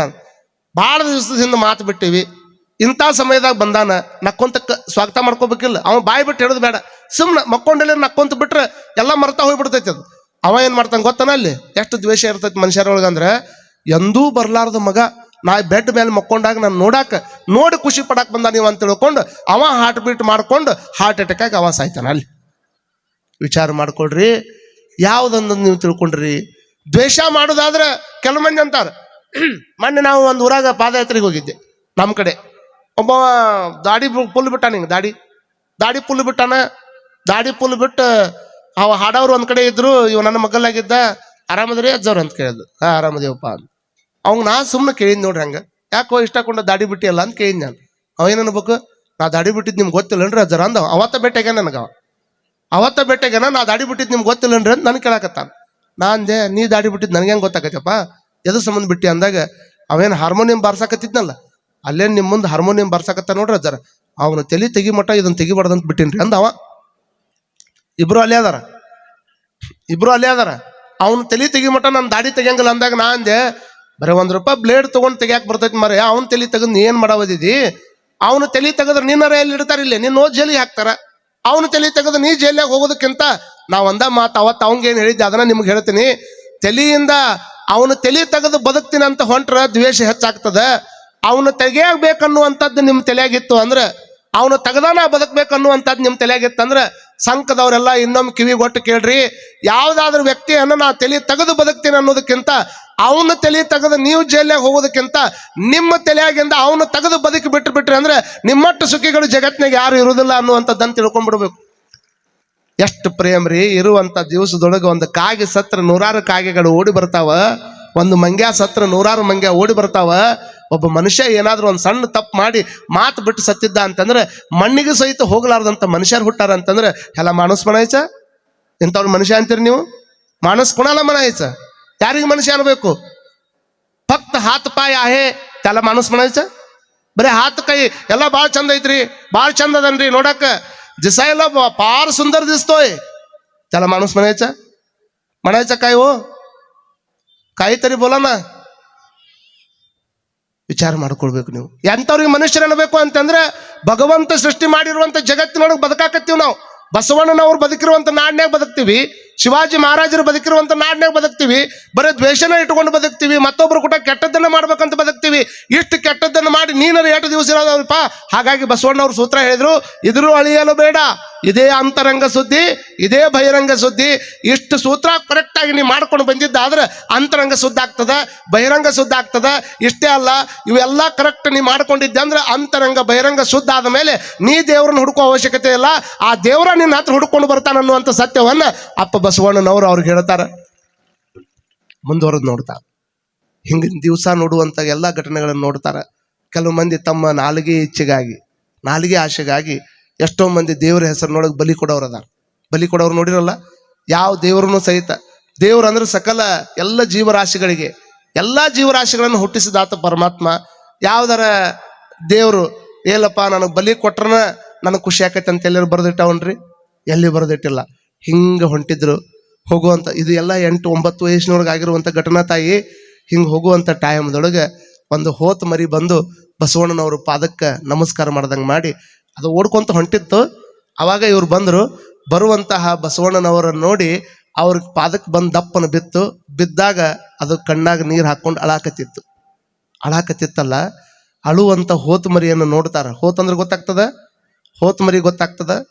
ಅಳುವಂಥ ಹೋತ್ ಮರಿಯನ್ನು ನೋಡಿ ಕಾಲಿಗೆ ಬಿದ್ದು ಕಣ್ಣಾಗ ನೀರು ಸುರಿಸುವಂಥದ್ದನ್ನು ನೋಡಿ ಬಾಲಕ ಬಸವಣ್ಣನವ್ರು ಅಂತಾರ, ಯಾಕೆ ಅಳಾಕತ್ತಿ ನೀನು, ಯಾಕೆ ಅಳಾಕತ್ತಿ ಅನ್ನುವಂಥದ್ದು ಅವ್ರ ಭಾವನಾ ಗೊತ್ತಾತು. ಇದನ್ನ ಯಾರೋ ಕಡಿಯಾಕ ಹೊಂಟಾರ. ಹಬ್ಬಕ್ಕೆ ತಂದ ಹರಕೆಯ ಕುರಿ ತೋರಣಕ್ಕೆ ತಂದ ತಳಿರ ಮೇಯಿತ್ತು, ಅದಂದಂದೆ ಹುಟ್ಟಿತ್ತು ಅದಂದಂದೆ ಸತ್ತಿತ್ತು, ಅದಂದಂದೆ ಹುಟ್ಟಿತ್ತು ಅದಂದಂದೆ ಸತ್ತಿತ್ತು, ಕೊಂದವರು ಉಳಿದರೆ ಕೂಡಲ ಸಂಗಮ ದೇವ. ಎಷ್ಟು ಚಂದ ಹೇಳ್ತಾರ ನೋಡಿ. ಹಬ್ಬಕ್ಕೆ ತಂದಿರ್ತಿರಲ್ಲ ಒಂದು ಕುರಿನ, ಹಬ್ಬಕ್ಕೆ ತೋರಣ ಕಟ್ಬೇಕಂತ ಮಾವಿನ ತೋಳು ಮಾಡಿ ಗುಡಿ ಕಟ್ತಾರ, ಮನಿ ಕಟ್ತಾರ, ಬಾಗಿಲು ಕಟ್ತಾರಲ್ಲ, ಅಂತ ತೋರಣಕ್ಕೆ ತಂದಿರುವಂಥ ತಳಿರನ್ನ ಕೈಯಾಗಿ ಹಿಡ್ಕೊಂಡು ಆ ಕುರಿಯನ್ನು ತೆಗೆದುಕೊಂಡು ಹೋಗಿರ್ತಾರ, ಆಡು ತೆಗೆದುಕೊಂಡು ಹೋಗಿರ್ತಾರ. ಅದಕ್ಕೆ ಗೊತ್ತೇ ಇಲ್ಲ ನಮ್ಮ ಯಜಮಾನಿ ಇವತ್ತು ಹಸಿರಾಗಿರ್ತಕ್ಕಂಥ ತೋರಣವನ್ನ ಮಾವಿನ ಎಳೆಯನ್ನ ತಿನ್ಸಾಕತ್ತಾನಂತ ಖುಷಿಯಿಂದ ಅದರಿಂದ ಹೊಂಟದ. ಅದ ನಂಬಿಕೆ ಯಾರ ಮೇಲೆ ಐತಿ? ಮಾಲಕನ ಮೇಲೆ ಐತಿ. ನನ್ನ ಯಜಮಾನನ ತಿನ್ಸಾಕತ್ತಾನಂತ ಯಾವುದೂ ವಿಚಾರ ಮಾಡ್ಲಾರ್ದಂಗೆ ಹಿಂಗೆ ಹೊಂಟೈತಲ್ಲ. ಹಿಂಗೆ ಹೋಗುವಂಥ ಟೈಮ್ದೊಳಗೆ ಹಬ್ಬಕ್ಕೆ ತಂದ ಹರಕೆಯ ಕುರಿ ತೋರಣಕ್ಕೆ ತಂದ ತಳಿರ ಮೇಯಿತ್ತು, ಅದಂದಂದೆ ಹುಟ್ಟಿತ್ತು, ಅದಂದಂದೆ ಸತ್ತಿತ್ತು. ಕೊಂದವರು ಉಳಿದರೆ ಕೂಡಲ ಸಂಗಮ ದೇವ. ಹಬ್ಬಕ್ಕೆ ತಂದು ತೋರಣ ತಿನ್ನಿಸ್ಕೊಂತ ಅದನ್ನು ತಗೊಂಡು ಹೋಗಿ ದೇವರ ಹೆಸರಿನೊಳಗೆ ಅದನ್ನು ಕಡ್ದು ಅದನ್ನು ಬಾಯಿ ರುಚಿ ಒಳಗೆ ನೀ ತಿನ್ನಕತ್ತೀಯಲ್ಲಪ್ಪ, ನೀನರ 8 ದಿವಸ ಉಳಿಯಾವ. ತೋರಣಕ್ಕೆ ತಂದಿರುವಂತ ಮಾವಿನ ಎಲೆ ತಿಂದಿದ್ದ ಕುರಿನ ಉಳಿವಲ್ಲ ಅಂತಂದ್ರೆ ಇನ್ನು ಕುರಿ ತಿಂದು ನೀ ಬದುಕ್ತೀನಿ ಅಂದ್ರೆ ನೀನರ 8 ದಿವಸ ಬದುಕಾವದಿಯಪ್ಪ. ಹಾಗಾದ್ರೆ ನೀವು ಬಲಿ ಕೊಡೋದಾದ್ರೆ ಅವ್ರಂತಾರ, ಬಲಿ ಕೊಡೋದಾಗಿದ್ರೆ ಇಂಥ ಸಾತ್ವಿಕ ಪ್ರಾಣಿ ಯಾಕೆ ಕೊಡ್ತೀರಪ್ಪ? ಸಾತ್ವಿಕ ಪ್ರಾಣಿ ಯಾಕೆ ಕೊಡ್ಬೇಕು ಬಲಿನ? ಯಾವ್ದಾರ ಒಂದು ಸಿಂಹ ಹಿಡ್ಕೊಂಬರ್ರಿ ನೋಡೋನು, ಯಾವ್ದಾರ ಒಂದು ಹುಲಿ ಹಿಡ್ಕೊಂಬರ್ರಿ ನೋಡೋನು, ಯಾವ್ದಾರ ಒಂದು ದೊಡ್ಡ ನಿಮ್ಮನ್ನ ಹತ್ರ ಬಿಟ್ಕೊಳ್ಳಾರಂತ ಪ್ರಾಣಿ ಹಿಡ್ಕೊಂಡ್ಬಂದು ಬಲಿ ಕೊಡ್ರಿ ನೋಡೋನು. ಅದನ್ನ ಹೇಳ್ತಾರೆ ಸಂಸ್ಕೃತಿ ಸುಭಾಷಿತಕಾರರು, ಅಶ್ವಂ ನೈವ ಗಜಂ ನೈವ ವ್ಯಾಘ್ರಂ ನೈವ ಚ ನೈವ ಚ ಅಜಾಪುತ್ರ ಬಲಿಂ ದದ್ಯ ದೇವೋ ದುರ್ಬಲ ಘಾತಕ. ದೇವರ ಹೆಸರಿನೊಳಗ ಸಾತ್ವಿಕ ಪ್ರಾಣಿಗಳನ್ನ ಬಲಿ ಕೊಟ್ಟು ನಾವು ಬದುಕ್ತೀವಿ ಅಂತೀವಲ್ಲ. ಬಸವಣ್ಣನವ್ರು ಸಣ್ಣ ವಯಸ್ಸಿನಾಗ ಜ್ಞಾನೋದಯ ಆಗ್ಯದ. ಬಲಿ ಕೊಡುವಂತಹ ಆ ಪ್ರಾಣಿಗಳನ್ನು ನೋಡಿ ಮನುಷ್ಯಗೆ ನೋವು ಆಗ್ತದ ಅಂತ ಹೊತ್ನಾಗ ಹೇಳ್ತಾರ, ಬಲಿ ಕೊಡೋದಾದ್ರ ಒಂದು ಹುಲಿ ತಂದು ಬಲಿ ಕೊಡ್ರಿ. ಹುಲಿ ಬಲಿ ಕೊಟ್ಟವ್ರು ಯಾರು ಅದಾರನ್ರಿ ಇಲ್ಲಿ ಕುಂತವ್ರು? ಕೊಡಾಕ್ ಹೋಗ್ರಿ, ನೀವ ಬಲಿಯಾಗಿರ್ತೀರಿ. ಅದು ಕಷ್ಟ. ಹುಲಿಗೆ ಬಲಿ ಕೊಡಾಕ್ ಹೋದ್ರೆ ನೀವ ಬಲಿಯಾಗಿರ್ತೀರಿ. ಈಗ ಆಡ ನೀವು ಹೊಂಟಂತ ರೋಡ್ನೊಳಗೆ, ನೀವು ಹೋಗುವಂತ ರೋಡ್ನೊಳಗೆ ಆಡ ನೀರು ಕುಡಿಯಾಕತ್ತಾವ ಅಂದ್ರೆ ಹಾರ್ನ ಬಡದ ಸೈಡ್ ಮಾಡಿ ಹೊಕ್ಕಿರಿಲ್ಲ. ಭಾಳಷ್ಟು ಹಿಂಡನೆ ಆಗಿರುವಂತ ಆಡು ನೀರು ಕುಡಿಯಾಕತ್ತಿದ್ವು ಅಂದ್ರೆ ಹಾರ್ ನೋಡೋದಿಲ್ಲ ತಂದು ಗಾಡಿನ ತಗೊಂಡೋಗಿ ಅದಕ್ಕೆ ಹಚ್ಚದಂಗೆ ಮಾಡಿ ದಾರಿ ಬಿಟ್ಕೊಂಡು ಹೊಕ್ಕಿದ್ವಿ. ಮತ್ತೊಂದು 4 ಹುಲಿ ನೀರು ಕುಡಿಯಾಕತ್ತಿದ್ವು ಅಂದ್ರೆ ಹೊಡಿತೀರನ್ನ ಹಾರ್ನ ಹೋಗಿ ಹಚ್ಬೇಕು. ತಡಿ ನೋಡೋಣ ಅಂತ ತಿಳ್ಕೊಂಡು ಹಚ್ಚಿದ್ರಂದ್ರೆ ಹುಲಿ ಜಸ್ಟ್ ಒಂದು ನೋಟ ನೋಡಿದ್ರೆ ಸಾಕು 20 ಮಳ ಹಿಂದೆ ಬಂದಿರ್ತೀನಿ ನೀನು. ಅಂದ್ರೆ ವಿಚಾರ ಮಾಡ್ಕೊಳ್ರಿ, ಸಾತ್ವಿಕ ಪ್ರಾಣಿಗಳನ್ನು ಬಲಿ ಕೊಟ್ಟು ನಿನ್ನ ಬಾಯಿ ರುಚಿಯನ್ನು ಯಾಕೆ ಮಾಡ್ಕೋತೀಯಪ್ಪ? ಇವತ್ತು ಯಾವ್ದು ನೀ ತಿನ್ನಾಕತ್ತೀಯಲ್ಲ, ಮುಂದೊಂದು ದಿವಸ ಅದು ನಿನ್ನ ತಿಂತದ. ಹಾಗಾಗಿ ನನಗಾಗಿ ಸಿಕ್ಕಾಪಟ್ಟಿ ಪರಮಾತ್ಮ ಯಾವ ಜೀವಿಗೆ, ಸಕಲ ಜೀವಾತ್ಮರಿಗೆ ಲೇಸನ್ನೇ ಬಯಸುವಂಥದ್ದು ಏನೈತಲ್ಲ, ಇದು ಪರಮಾತ್ಮನ ಕೆಲಸ. ಇಂಥದ್ದನ್ನು ಮಾಡಬೇಡ್ರಿ ಅಂತ ತಿಳ್ಕೊಂಡು ಅಳುವಂತ ಹೋತನ್ನ ಕಂಡು ಆ ಪರಮಾತ್ಮ ಬಸವಣ್ಣನವ್ರು ಅಂತಾರ, ಅಳು ಕಂಡ್ಯಾ ಹೋತೆ ಅಳು. ಯಾರ ಮುಂದೆ ಅಳಬೇಕು? ನನ್ನ ಮುಂದೆ ಹತ್ರ ನಾ ಏನು ಮಾಡ್ಲಿ? ಯಾರು ನಿನ್ನ ಕೊಂದ್ರ ಪುಣ್ಯ ಬರ್ತೈತೆ ಅಂತ ತಿಳ್ಕೊಂಡು ಬರೆದಿಟ್ಟಾರಲ್ಲ ಅವ್ರ ಮುಂದೆ ಹೋಗ್ಯಾಳು. ಕೊಂದ್ರ ಪುಣ್ಯ ಬರ್ತೈತೆ ಅಂತ ಶಾಸ್ತ್ರದಾಗ ಬರೆದಾರಲ್ಲ, ಅಳು ಕಂಡ್ಯಾ ಹೋತ್ಯ. ಯಾರ ಮುಂದ? ಶಾಸ್ತ್ರವ ನೋದಿದವರ ಮುಂದೆ ಅಳು ಕಂಡ್ಯಾ ಹೋತ್ಯ, ವೇದವ ನೋದಿದವರ ಮುಂದೆ ಅಳು ಕಂಡ್ಯಾ ಹೋತ್ಯ. ನೀ ಹತ್ತುದಕ್ಕೆ ತಕ್ಕುದ ಮಾಡುವ ಕೂಡಲ ಸಂಗಮ ದೇವ. ನೀ ಅಳ್ಕೊಂತಿರುವಂಥದ್ದನ್ನು ನೋಡಿ ಇಂಥ ಪ್ರಾಣಿಯನ್ನ ಕೊಂದ್ರೆ ಪುಣ್ಯ ಬರ್ತೈತೆ ಅಂತ ಯಾರು ಬರೆದಿಟ್ಟಾರಲ್ಲ ಅವ್ರ ಮುಂದೆ ಹೋಗಿ ಅಳು, ಪರಮಾತ್ಮನ ಮುಂದೆ ಅಳು. ನೀ ಹತ್ತಿದ್ದಕ್ಕೆ ತಕ್ಕ ಶಿಕ್ಷೆಯನ್ನು ಪರಮಾತ್ಮ ಕೊಡ್ತಾನಂತ ತಿಳ್ಕೊಂಡು ಆ ಹೋತ ಮರಿಗೆ ಸಂದೇಶವನ್ನು ಕೊಡ್ತಾರಲ್ಲ ಬಾಲಕ ಬಸವಣ್ಣ. ಇಷ್ಟು ಎಲ್ಲಾ ಕ್ರಿಯೆಗಳನ್ನ ತಾನು ಸಂಗಮ ಕ್ಷೇತ್ರದೊಳಗಿರುವಾಗ ಹಿಂಗೆಲ್ಲ ನಡೆಯಾಕತ್ತಿತ್ತು. ನಡೆಯುವಂಥ ಟೈಮ್ದೊಳಗೆ ಈಗ ಹೆಂಗ ನಮಗೆಲ್ಲ ಎಕ್ಸಾಮ್ ಆದ ಕೂಡಲೇ ಪೂಜ್ಯ ಮಹೇಶ್ವರ ದೇವ್ರದ್ದು ಈ ಮೆಡಲ್ ಸಿಗ್ಬೇಕಾದ್ರೆ ಘಟಿಕೋತ್ಸವ ಅಂತ ಮಾಡ್ತಾರೆ. ಘಟಿಕೋತ್ಸವ ಮಾಡಿದಾಗ ರಾಜ್ಯಪಾಲರು ಬರ್ತಾರ. ಬಂದಾಗ ಯಾರ್ಯಾರು ಮೆಡಲಿಸ್ಟ್ಗಳು ಇರ್ತಾರ ಅವ್ರನ್ನ ಕರೆದು ವೇದಿಕೆ ಮೇಲೆ ಬಂಗಾರದ ಪದಕ ಹಾಕ್ತಾರ. ಘಟಿಕೋತ್ಸವ ಅಂತ ಕರೀತಾರ ಅದಕ್ಕೆ. ಹಂಗ ಗುರುಕುಲದ ಘಟಿಕೋತ್ಸವ ಇತ್ತಲ್ಲಿ. ಗುರುಕುಲದ ಘಟಿಕೋತ್ಸವ ಅಮ್ಮ ಸರಿಯಾಗಿ ತಿಳ್ಕೊಬೇಕು. ಗುರುಕುಲದ ಘಟಿಕೋತ್ಸವ ಇದ್ದಂಥ ಟೈಮ್ದೊಳಗೆ ಎಲ್ಲಾ ವಿದ್ಯಾರ್ಥಿಗಳು ಯಾರ್ಯಾರು ಅದಾರ, ಏನೇನ್ ಮಾಡ್ಯಾರ, ಅದನ್ನ ವರ್ಷಗಟ್ಲೆ ಎಲ್ಲ ಓದಿದ್ದು 5-6 ವರ್ಷಗಟ್ಲೆ ಏನೇನು ಸಾಧನೆ ಮಾಡ್ಯಾರ ಅದನ್ನೆಲ್ಲ ಬರೋದು ಅದ್ರಾಗ ಆಯ್ಕೆ ಮಾಡಿರ್ತಾರಲ್ಲ. ಅದ್ರೊಳಗೆ ಎಲ್ಲಾ ವಿದ್ಯಾರ್ಥಿಗಳಿಗಿಂತ ಮುಂಚೆಕ್ಕೆ ಯಾರಿದ್ರು ಅಂತಂದ್ರೆ ಬಸವಣ್ಣನವರೇ ಇದ್ರು. ಈ ಘಟಿಕೋತ್ಸವದೊಳಗೆ ಯಾರ್ಯಾರಿಗೆ ಏನು ಸಿಗ್ಬೇಕಾಗಿತ್ತು ಎಲ್ಲದಕ್ಕಿಂತ ಫಸ್ಟ್ ಬಸವಣ್ಣವ್ರಿಗೆ ಸಿಗಾಕತ್ತಿತ್ತು. ಆ ಘಟಿಕೋತ್ಸವಕ್ಕೆ ಯಾರು ಬಂದಿದ್ರು ಅಂತಂದ್ರೆ ಬಿಜ್ಜಳನ ಆಸ್ಥಾನದೊಳಗಿರತಕ್ಕಂಥ ಪ್ರಧಾನ ಒಬ್ಬ ಮಂತ್ರಿ ಆಗಿರತಕ್ಕಂಥ ಬಲದೇವ ಅರಸರು ಬಂದಿದ್ರು. ಯಾರು ನೆನಪನಾಗ ಇಟ್ಕೋಬೇಕು. ಯಾರು ಬಂದಿದ್ರಪ್ಪ? ಬಲದೇವ ಅರಸರು ಬಂದಿದ್ರು. ಬಲದೇವ ಅರಸರು ಯಾರು ಅಂತಂದ್ರೆ ಅವ್ರು ಬೇರೆ ಯಾರು ಅಲ್ಲ, ಬಸವಣ್ಣನವರ ಸೋದರ ಮಾವ. ಅಂದ್ರ ಮಾದಲಾಂಬಿಕೆಯ ಅಣ್ಣ. ಮಾದಲಾಂಬಿಕೆಯ ಅಣ್ಣ ಬಲದೇವ ಮಂತ್ರಿಗಳು ಬಂದಿದ್ರಲ್ಲ, ಅವ್ರಿಗೆ ಇದ ಹುಡುಗ ಅನ್ನೋದು ಗೊತ್ತಿಲ್ಲ, ಇದ ಹುಡುಗ ಅನ್ನುವಂಥದ್ದು ಗೊತ್ತಿಲ್ಲ. ಘಟಿಕೋತ್ಸವದ ನಡೀತದ. ಘಟಿಕೋತ್ಸವದೊಳಗೆ 4 ಮಾತಾಡ್ರಿ ಅಂತ ಕೊಟ್ಟು ಕೂಡಲೇ ಚಲೋ ಆತ್ ನೋಡ್ರಿ ಬಸವಣ್ಣವ್ರ ಮಾತುಗಳು. ಯಾವ ದೇವರನ್ನ ನಾವು ಪೂಜೆ ಮಾಡ್ತೀವಿ, ದೇವರಂತ ಪೂಜೆ ಮಾಡುವಂತ ಕಲ್ಲ ನಾಗರ ಕಂಡ್ರೆ ಹಾಲು ನೆರೆ ಅನ್ನುವಂತ ಸಂದೇಶವನ್ನು ಕೊಡ್ತಾರೆ. ಕಲ್ಲ ನಾಗರ ಕಂಡ್ರೆ ಹಾಲರಿ ಅಂತಾರ. ದಿಟ್ಟದ ಹಾವು ಕೊಲ್ಲಾಗ ಬಂದ್ರೆ ಕೊಲ್ಲ ಅದನ್ನಂತ ಹೊಡಿತಾರ. ಇಂಥ ಒಂದು ವಿಚಾರವನ್ನು ಕಂಡು ನನ್ನ ಮನುಷ್ಯ ನೋವು ಆಗ್ತದೆ. ಇದನ್ನು ಬಸವಣ್ಣವ್ರ ಘಟಿಕೋತ್ಸವದಾಗ ಹೇಳ್ತಾರೆ. ಕಲ್ಲು ನಾಗರ ಕಂಡದಂದ್ರೆ, ಕಲ್ಲು ನಾಗರ ಬಂತು ಅಂದ್ರೆ ಅದಕ್ಕೆ ಹೋಗಿ ಹಾಲು ಹೆರಿತೀರಿ, ಎಲ್ಲ ಮಾಡ್ತೀರಿ, ಒಳ್ಳೇದ. ನಮ್ಮ ಆಚರಣೆಗಳನ್ನ ನಾವು ಯಾವುದೂ ವಿರೋಧ ಮಾಡಕತ್ತಿಲ್ಲ. ಆದ್ರೆ ದಿಟದ ಹಾವು ಬಂತು ಅಂತಂದ್ರೆ ಅದನ್ನ ಕೊಲ್ಲಂತೀರಿ. ಮನಿ ಒಳಗಿನ ಬೆಂಕಿ ಹತ್ತಿತ್ತು ಅಂದ್ರೆ ಬೆಂಕಿ ಹತ್ತೈತಿ ಆರಿಸ್ರಿ ಅಂತ ತಿಳ್ಕೊಂಡು ಗಟ್ಟರದಾಗ ನೀರು ಇದ್ರೂ ಸಹಿತ ತಗೊಂಡು ಬಂದು ಹೋಗ್ತೀರಿ. ಒಂದ್ ಕಡೆ ಬೆಂಕಿ ದೇವ್ರ ಅಂತೀರಿ. ಇದನ್ನ ಕಂಡು ನನ್ನ ಮನಸ್ಸು ಮರ್ಗಾಕತ್ತದ. ಬಸವಣ್ಣನವ್ರ ಘಟಿಕೋತ್ಸವದಾಗ ಮಾತಾಡ್ತಾರ. ಹಿಂದೆ ಎಲ್ಲ ಆಚರಣೆಗಳನ್ನ ಕಂಡು ಮನಸ್ಸು ಬಾಳ್ ಹೊಂದ್ಯದ. ನನ್ನ ಉದಾತ್ತವಾಗಿರ್ತಕ್ಕಂಥ ಚಿಂತನೆ ಏನು ಅಂತಂದ್ರೆ ಸಮಾಜದೊಳಗೆ ಅದ್ಭುತವಾಗಿರ್ತಕ್ಕಂಥ ಬದಲಾವಣೆ ಬರ್ಬೇಕಾದ್ರೆ ಶಿಕ್ಷಣದ ಅವಶ್ಯಕತೆ ಬಾಳ ಅದ. ಎಲ್ಲರೂ ಆಧ್ಯಾತ್ಮಿಕತೆ ಆಗೋದು ಬೇರೆ, ಧಾರ್ಮಿಕರಾಗೋದು ಬೇರೆ. ಧಾರ್ಮಿಕರಾಗೋದಂದ್ರೇನು? ಚಂದ ಬಟ್ಟೆ ಹಾಕೊಂಡು ಚಲೋತ್ನಾಗ ಭಸ್ಮ ಹಚ್ಕೊಂಡು ಎಗ್ಗಡಂಗ ಸಿಕ್ಕಾಪಟ್ಟಿ ನೀರು ಮೈ ಮೇಲೆ ಹಾಕೊಂಡು ಭಸ್ಮ ಹಚ್ಕೊಂಡು ಊರ್ ಮಂದಿ ಕಾಣೋ ಹಂಗ ಉದಿನ ಕಡ್ಡಿ ಹಿಡ್ಕೊಂಡು ಹೂ ಹಿಡ್ಕೊಂಡು ದೇವರಿಗೆ ಬಂದು ನಾ ಭಕ್ತ ಅಂತ ತೋರಿಸ್ಕೊಳ್ಳೋದೇನೈತಲ್ಲ, ಇದು ಧಾರ್ಮಿಕತೆ. ಆದ್ರೆ ಸ್ವತಃ ಒಳಗೆ ನನ್ನೊಳಗೆ ಅನುಭವಿಸ್ಕೊಂಡು ನನ್ನನ್ನು ನಾನಾ ದೇವ್ರಂತ ತಿಳ್ಕೊಂಡು ನನ್ನ ಒಳಗಿರುವಂತ ದೇವರನ್ನ ಹುಡುಕೋದೇನೈತಲ್ಲ, ಇದು ಆಧ್ಯಾತ್ಮಿಕತೆ. ಇದನ್ನೆಲ್ಲ ಬಸವಣ್ಣವ್ರು ಹೇಳ್ಕೊಂತ ಹೊಂಟ್ರು. ಹೋಗುವಂಥದ್ದನ್ನು ನೋಡಿ ಬಲದೇವ ಅರಸರಿಗೆ ಹಿಂಗೆ ಅನ್ಸಾಕತ್ ಬಿಡ್ತು, ಎಂಥ ಅದ್ಭುತ ಜ್ಞಾನ ಐತಪ್ಪ ಇವನ ಹತ್ರ, ಎಂಥ ಒಬ್ಬ ಜ್ಞಾನ ಇರ್ತಕ್ಕಂಥ ಹುಡುಗನ ಹೆಸರೇನು? ಅವಾಗ ಕರೆದು ರಾತ್ರಿ ಒಳಗೆ ಜಾತಮೇನು ಗುರುಗಳ ಹತ್ರ ಹೋಗಿ ಕೇಳ್ತಾರ, ಅಲ್ಲ ಗುರುಗಳ ಇವತ್ತು ಘಟಿಕೋತ್ಸವದೊಳಗೆ ಮಾತಾಡಿದ್ನಲ್ಲ ಹುಡುಗ, ಅವನ ಹೆಸರೇನ್ರಿ? ಅವಾಗ ನಕ್ಕ ಜಾತವೇದ ಮುನಿಗಳು ಅಂತಾರಂತ, ನಿಮಗೆ ಗೊತ್ತಿಲ್ರಿ, ಅವ ಬೇರೆ ಯಾರು ಅಲ್ಲ, ನಿಮ್ಮ ತಂಗಿಯ ಮಗ ಬಸವರಸ ಅಂತ ಹೇಳಿದರು. ನಿಮ್ಮ ತಂಗಿ ಮಗ ಬಸವರಸ ಅಂತ ಹೇಳಿದ ಕೂಡಲೇನ ಬಲದೇವ ಮಂತ್ರಿಗಳಿಗೆ ಇಷ್ಟು ಖುಷಿ ಆಗ್ತದ. ನನ್ನ ತಂಗಿ ಮಗ ಇಷ್ಟಾಕೊಂಡ ಘಟಿಕೋತ್ಸವದೊಳಗೆ ಅವು ಮಾತಾಡುವಂಥ ಮಾತು ನೋಡಿಬಿಟ್ರೆ ಭಾರಿ ಆನಂದ ಆಗ್ತದ ನನಗಂತ ತಿಳ್ಕೊಂಡು ಅವಾಗ ಮೆಲ್ಲನ ಗುರುಗಳು ಮುಂದೆ ಒಂದು ಮಾತು ಹೇಳ್ತಾನಂತ. ಹಾಗಾದ್ರೆ ಗುರುಗಳ, ನನಗಿರತಕ್ಕಂಥ ಒಬ್ಬೇಕೆ ಮಗಳು ಗಂಗಾಂಬಿಕೆ ಮತ್ತು ಅಳಿಯನ ಇಟ್ಟಾಕೊಂಡ ಶಾಣೆ ಆಗ್ಯಾನ ಅಂದ್ರೆ ತಂದೆ ತಾಯಿಗಳು ಹುಡುಕುದೇನು, ಚಲೋ ಇದ್ದವಂಗ ಕೊಡ್ಬೇಕಂತ ವಿಚಾರ ಮಾಡ್ತಾರೆ. ಹಾಗಾದ್ರೆ ಕಣ್ಣು ಮುಂದೆ ನಾನು ನೋಡಾಕತ್ತೀನಿ, ನನಗೂ ವಯಸ್ಸು ಹಾಕೊಂತ ಬಂದದ, ಇರುವಂಥ ಒಬ್ಬ ಮಗಳನ್ನ ಇವತ್ತ ಮಾತಾಡಿಸಿ ಅವನು ಒಪ್ಪಿಸಿ ಆಕಿಗೆ ಮದುವೆ ಮಾಡ್ಬೇಕಂತ ತಿಳ್ಕೊಂಡು ಹೇಳಿದಾಗ ಅವ್ರು ಒಪ್ಪಿದ್ರೆ ಮಾಡಿಕೊಡ್ರಪ್ಪ ಅಂತ ಗುರುಗಳು ಹೇಳಿದ್ರು. ಹೋಗಿ ಬಾಗೇವಾಡಿಗೆ ಬಂದು ಅವ್ರ ತಂದೆ ತಾಯಿಗೆ ಹೇಳ್ತಾನ. ತಂದೆ ತಾಯಿಗಳಿಗೆ ಹೇಳಿದ ಕೂಡಲೇ ತಂದೆ ತಾಯಿ ಖುಷಿ ಆಗ್ತದ. ಆದ್ರೆ ತಂದೆ ತಾಯಿಗಳಂತಾರ, ಸಣ್ಣ ವಯಸ್ಸಿನೊಳಗೆ ಉಪನಯನ ಮಾಡಿಸ್ಕೊಳ್ಳಾರ್ದನ ಮನೆ ಬಿಟ್ಟು ಹೋಗ್ಯಾನಪ್ಪ, ಈಗ ಹೋಗಿ ನಾವು ಲಗ್ನ ಮಾಡ್ಕೋ ಅಂತಂದ್ರೆ ಅವ ಹೆಂಗೆ ಮಾಡ್ಕೋತಾನ? ಆದರೂ ಒಂದು ಮಾತು ನಾ ಹೋಗಿ ಕೇಳೋಣ ಅಂತ ತಿಳ್ಕೊಂಡು ಎಲ್ಲರೂ ಕೂಡಿ ಬಂದು ಬಸವಣ್ಣನ ಹತ್ರ ಬಂದು ನೀ ಮದುವೆ ಆಗ್ಬೇಕಂತ ಪ್ರಸ್ತಾವನೆ ಮುಂದೆ ಇಟ್ರೆ ಅಪ್ಪ ಬಸವಣ್ಣನವ್ರಂತಾರ, ಸಂಸಾರದ ಬಲಿ ಒಳಗೆ ನಾ ಬೀಳಾಕೊಲ್ಲೆ, ಈ ಸಂಸಾರದ ವಿಷಯವೆಂಬ ಹಸುರನನ್ನ ಮುಂದೆ ತಂದು ಪಸರಿಸದಿರಯ್ಯ, ಹಸುವೇನು ಬಲ್ಲದು ಹಸುರೆಂದೆಳಿಸುವುದು, ವಿಷಯರಹಿತನ ಮಾಡಿ ಸುಬುದ್ಧಿ ಎಂಬ ಉದಕವನೆರೆದು ಸಲುಹಯ್ಯ ಕೂಡಲ ಸಂಗಮ ದೇವ. ಒಂದು ಆಕಳ ಎಲ್ಲೆಲ್ಲ ಹಸಿರು ಕಾಣುತ್ತದ ಅಲ್ಲೆಲ್ಲಿ ಹೊಕ್ಕೈತದ, ಅದ್ರ ಕೆಲಸ ಏನು? ಹಸಿರು ಕಂಡಲ್ಲಿ ಬಾಯಿ ಹಾಕ್ಬೇಕನ್ನುವಂಥದ್ದು ಅದ್ರ ಕೆಲಸ. ಹಾಗಾಗಿ ವಿಷಯವೆಂಬ ಹಸಿರು ಮುಂದೆ ಬಂದಿತ್ತು ಅಂದ್ರೆ ಅದಕ್ಕೆ ಮನಸ್ಸು ಹೋಗುವಂಥದ್ದು ಸಹಜ ಐತಿ. ಹಾಗಾಗಿ ಆ ಹಸಿರು ಅನ್ನುವಂಥ ಬಲಿ ಒಳಗೆ ನಾ ಬೀಳಾಕ್ ಒಲ್ಲೆ, ಸಂಸಾರ ಅನ್ನುವಂಥದ್ದಕ್ಕೆ ನಾ ಒಲ್ಲೆ, ದಯವಿಟ್ಟು ನಾನು ಎಲ್ಲವನ್ನು ಬಿಟ್ಟು ಸಮಾಜದ ಚಿತ್ತವನ್ನು ಬದಲಿ ಮಾಡ್ಬೇಕನ್ನುವಂಥ ಚಿತ್ತ ನಂದಾದ್ರೆ ನೀವು ಮತ್ತೆ ಸಂಸಾರದ ಬಲಿ ಒಳಗೆ ಹಾಕಕ್ಕೆ ಬಂದಿರಲ್ಲ, ನಾ ಸಂಸಾರ ಒಲ್ಲೆ ಅಂತ ತಿಳ್ಕೊಂಡು ಕಡಾಖಂಡಿತವಾಗಿ ಬಸವಣ್ಣನವರು ಹೇಳ್ತಾರ. ಹೇಳಿದಾಗ ಅವ್ರಿಗಿರುವಂಥದ್ದು ಒಂದೇ ಒಂದು ಆಯ್ಕೆ ಯಾವುದು ಅಂತಂದ್ರೆ, ಇವರು ನಾ ಹೇಳಿದ್ರೆ ಕೇಳಂಗಿಲ್ಲ, ಗುರುಗಳು ಹೇಳಿದ್ರೆ ಕೇಳ್ತಾರ ಅಂತ ತಿಳ್ಕೊಂಡು ಗುರುಗಳ ಹತ್ರ ಬಂದು ಅಪ್ಪ ಬಸವಣ್ಣನವ್ರು ಹೇಳ್ತಾರೆ. ಬಸವಣ್ಣನ ಕರೆದು ಗುರುಗಳು ಅಂತಾರ, ಬಸವಣ್ಣ ಮದುವೆ ಯಾಕೊಲ್ಲಿ? ಸಂಸಾರದಿಂದ ಸದ್ಗತಿ ಉಂಟು ಕೇಳ ಮಗನೇ ಹೇಳ್ತಾರ ಅವ್ರು. ಮುಳುಗುಂದ ಬಾಲಲೀಲ ಮಾಂತ ಶಿವಗಳು ಅಂತ ತಿಳ್ಕೊಂಡು ಒಬ್ಬ ಕಟ್ಟ ವಿರಕ್ತರ ಅವ್ರು ಹೇಳಿದ ಮಾತಿದು. ಸಂಸಾರದಿಂದ ಸದ್ಗತಿ ಉಂಟು ಕೇಳ ಮಗನೇ, ಬಸವಾದಿ ಪ್ರಮತರಿಗೆ ಇದ್ದಿಲ್ಲವೇ? ಸಂಸಾರದೊಳಗೆ ಸದ್ಗತಿ ಐತಪ್ಪ. ಧನ್ಯೋ ಗೃಹಸ್ಥಾಶ್ರಮ ಅಂತಾರ. ನಮ್ಮ ಹಿಂದೂ ಪರಂಪರೆಯೊಳಗೆ 4 ಆಶ್ರಮಗಳದಾವ್. ಒಂದು ವಾನಪ್ರಸ್ಥ, ಒಂದು ಸನ್ಯಾಸ, ಒಂದು ಗೃಹಸ್ಥ, ಒಂದು ಬ್ರಹ್ಮಚರ್ಯ.